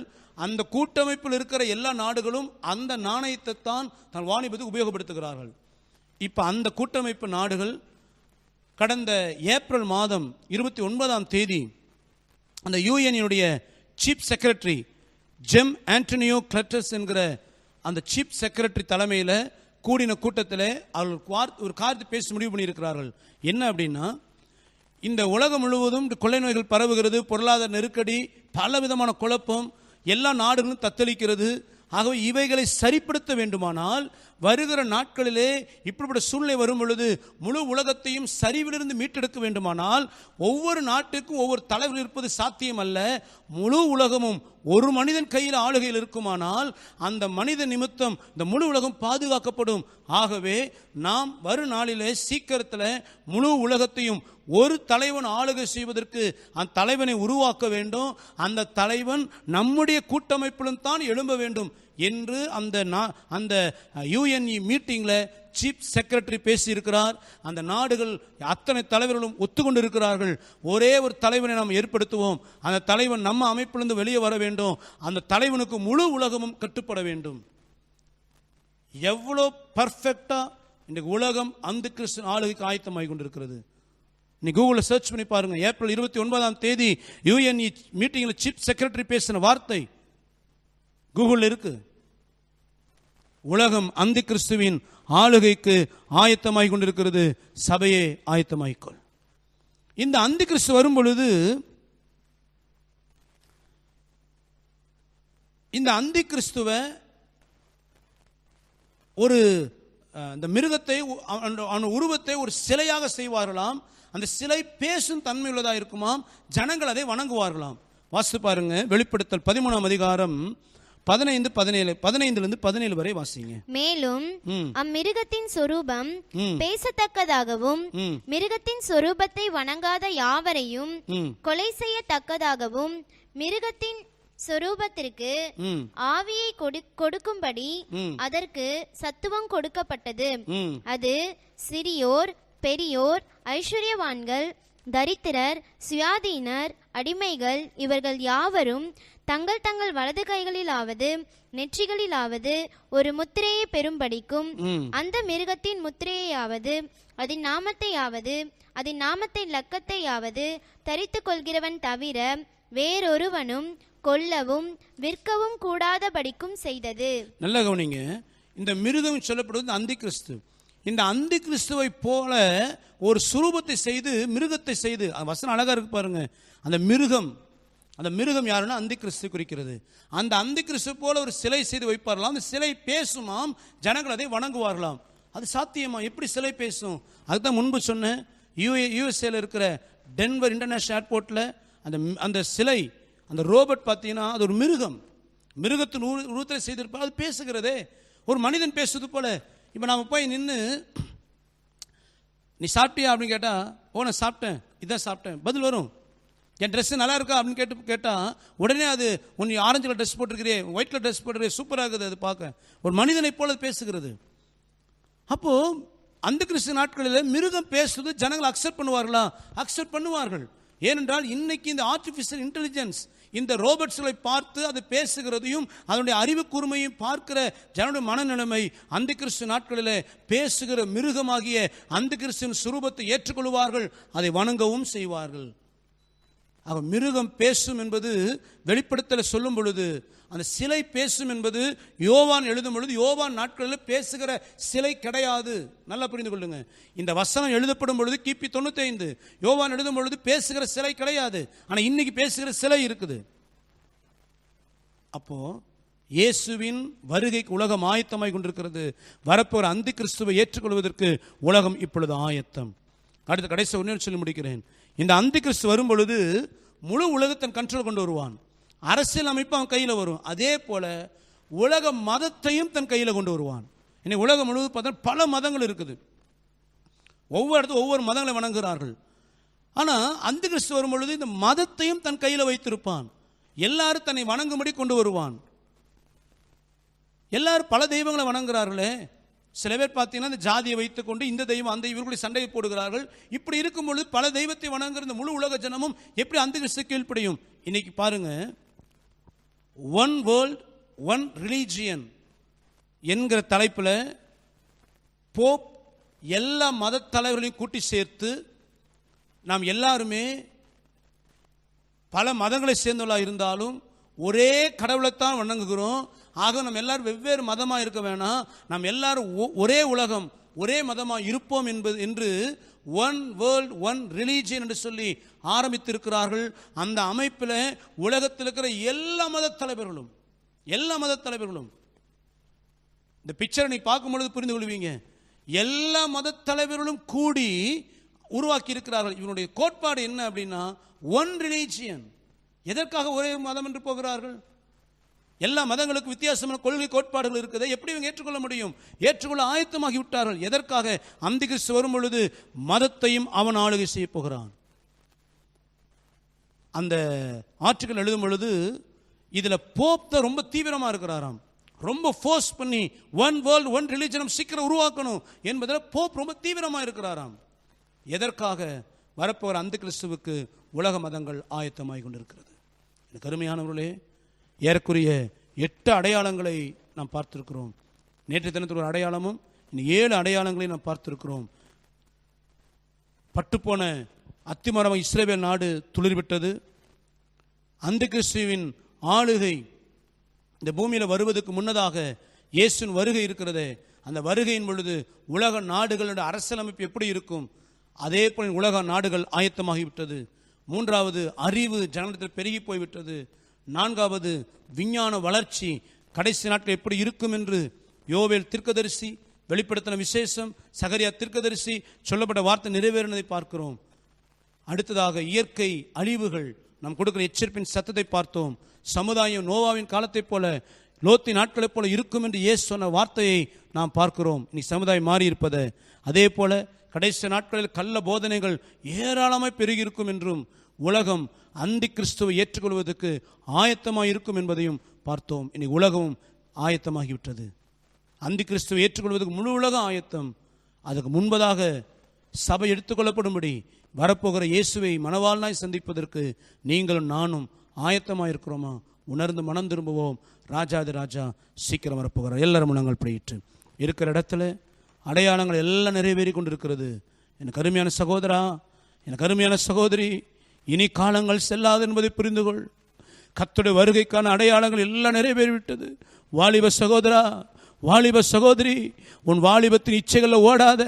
நீ பெற்ற ரட்சிப்பு விலையேற பெற்றது. என் அருமையான சகோதரா, என் அருமையான சகோதரி, நீ ரட்சிக்கப்பட்டிருக்க எத்தனை பாக்கியம் தெரியுமா? நீ இயேசு அறிந்திருப்பது எத்தனை பாக்கியம் தெரியுமா? நீ அதை புரிந்து கொள்ளாமல் உலகத்தின் பாவ சிற்றின்பங்களிலும் உலகத்தின் அருவருப்புகளிலும் நீ சிக்கி ஓடிக்கொண்டிருக்கிறாயே. அவர் வரப்போகிறார் என்பதை மறந்து கொண்டு ஓடிக்கொண்டிருக்கிறாயே. உலகம் ஆயத்தமாகிவிட்டது, இயற்கை ஆயத்தமாகிவிட்டது, சமுதாயம் ஆயத்தமாகிவிட்டது, உலக நாடுகள் ஆயத்தமாகிவிட்டது. சபையே, நீயும் நானும் ஆயத்தமாக இருக்கிறோம் என்பதை புரிந்து கொள். இன்னைக்கு நிதானித்துக் கொள் என்று கர்த்தர் எச்சரிக்கிறார். ரீபாலாது ரானாமானா ஷிகராதானா லிது ரானாமாலி ஷிகராதானா. இனி காலம் செல்லாது, இனி காலம் செல்லாது. கர்த்தருடைய வருகைக்கு அவர் சொன்ன அடையாளங்கள், தீர்க்கதரிசிகள் சொன்ன அடையாளங்கள், வேதம் சுட்டி காண்பிக்கதான எல்லா அடையாளங்கள் நிறைவேறிவிட்டது என்பதை மறந்து போகாதே. என் அருமையான சகோதரனே, என் அருமையான சகோதரியே, உன்னை ஆயத்தப்படுத்திக் கொள். உன் குடும்பத்தை ஆயத்தப்படுத்திக் கொள். உன் பிள்ளைகளை ஆயத்தப்படுத்திக் கொள். உன் பெற்றோருக்கு சத்தியத்தை சொல்லி ஆயத்தப்படுத்திக் கொள். ஹல்லேலூயா. கர்த்தருடைய வருகை சமீபம், சமீபம், சமீபம். மாரநாதா சீக்கிரம் வரப்போகிறார். ரீபாலாது ரானாமானா ஷிகராதானா. ஸ்தோத்திரம், ஸ்தோத்திரம், ஸ்தோத்திரம், ஸ்தோத்திரம். நாம் ஜெபிக்கலாம். எங்கள் அன்பின் பரலோகத்தின் நல்ல பிதாவே, ஆண்டவராம் இயேசு நாமத்திலே நாங்கள் ஜெபிக்கிறோம். நீர் பேசிய நல்ல வார்த்தைகளுக்காக நன்றி செலுத்துகிறோம். ஆண்டவரே, தகப்பனே, இந்த நாளிலே ஆண்டவரே உம்முடைய வார்த்தையின்படி வருகைக்கான அடையாளங்கள் நிறைவேறிவிட்டதை நாங்கள் பார்க்கிறோம். கர்த்தாவே, ஸ்தோத்தரிக்கிறோம். வருகைக்கான அடையாளங்கள் ஆண்டவரே, ஸ்தோத்திர கர்த்தாவே, ஆண்டவர் நிறைவேறிப்பதை நாங்கள் பார்க்கும் பொழுது எங்களை நாங்கள் ஆயத்தப்படுத்திக் கொள்ள, எங்களை நாங்கள் தகுதிப்படுத்திக் கொள்ள கர்த்தர் உதவி செய்யுங்கப்பா. நான் ஒருவரும் கெட்டுப்போகாதபடி நித்திய ஜீவனை சுதந்திரித்துக் கொள்வதற்கு உண்மை நாங்கள் மணவாளனாய் சந்தித்து மத்திய ஆகாயத்திலே எடுத்துக்கொள்ளப்படுவதற்கு எங்களை ஒப்புக் கொடுக்கிறோம். எங்களை தகுதிப்படுத்தும், ஆசீர்வதியும். இயேசு கிறிஸ்துவின் நாமத்தில் ஜெபிக்கிறோம் நல்ல பிதாவே, ஆமேன். என் ஆத்துமாவே கர்த்தரை ஸ்தோத்திரி, முழு உள்ளமே பரிசுத்த நாமத்தை ஸ்தோத்திரி. என் ஆத்துமாவே கர்த்தரை ஸ்தோத்திரி, கர்த்தர் செய்த சகல உபகாரம் மறவாதே. ஆமேன். பிதாவாகிய தேவனுடைய அன்பும் கர்த்தராகிய இயேசு கிறிஸ்துவின் கிருபையும் பரிசுத்த ஆவியானவருடைய ஐக்கியம் சமாதானம் வழி நடத்துதல் இன்னும் இந்த சதா காலங்களில் நம் அனைவரோடும் இருப்பதாக. ஆமேன், ஆமேன், ஆமேன்.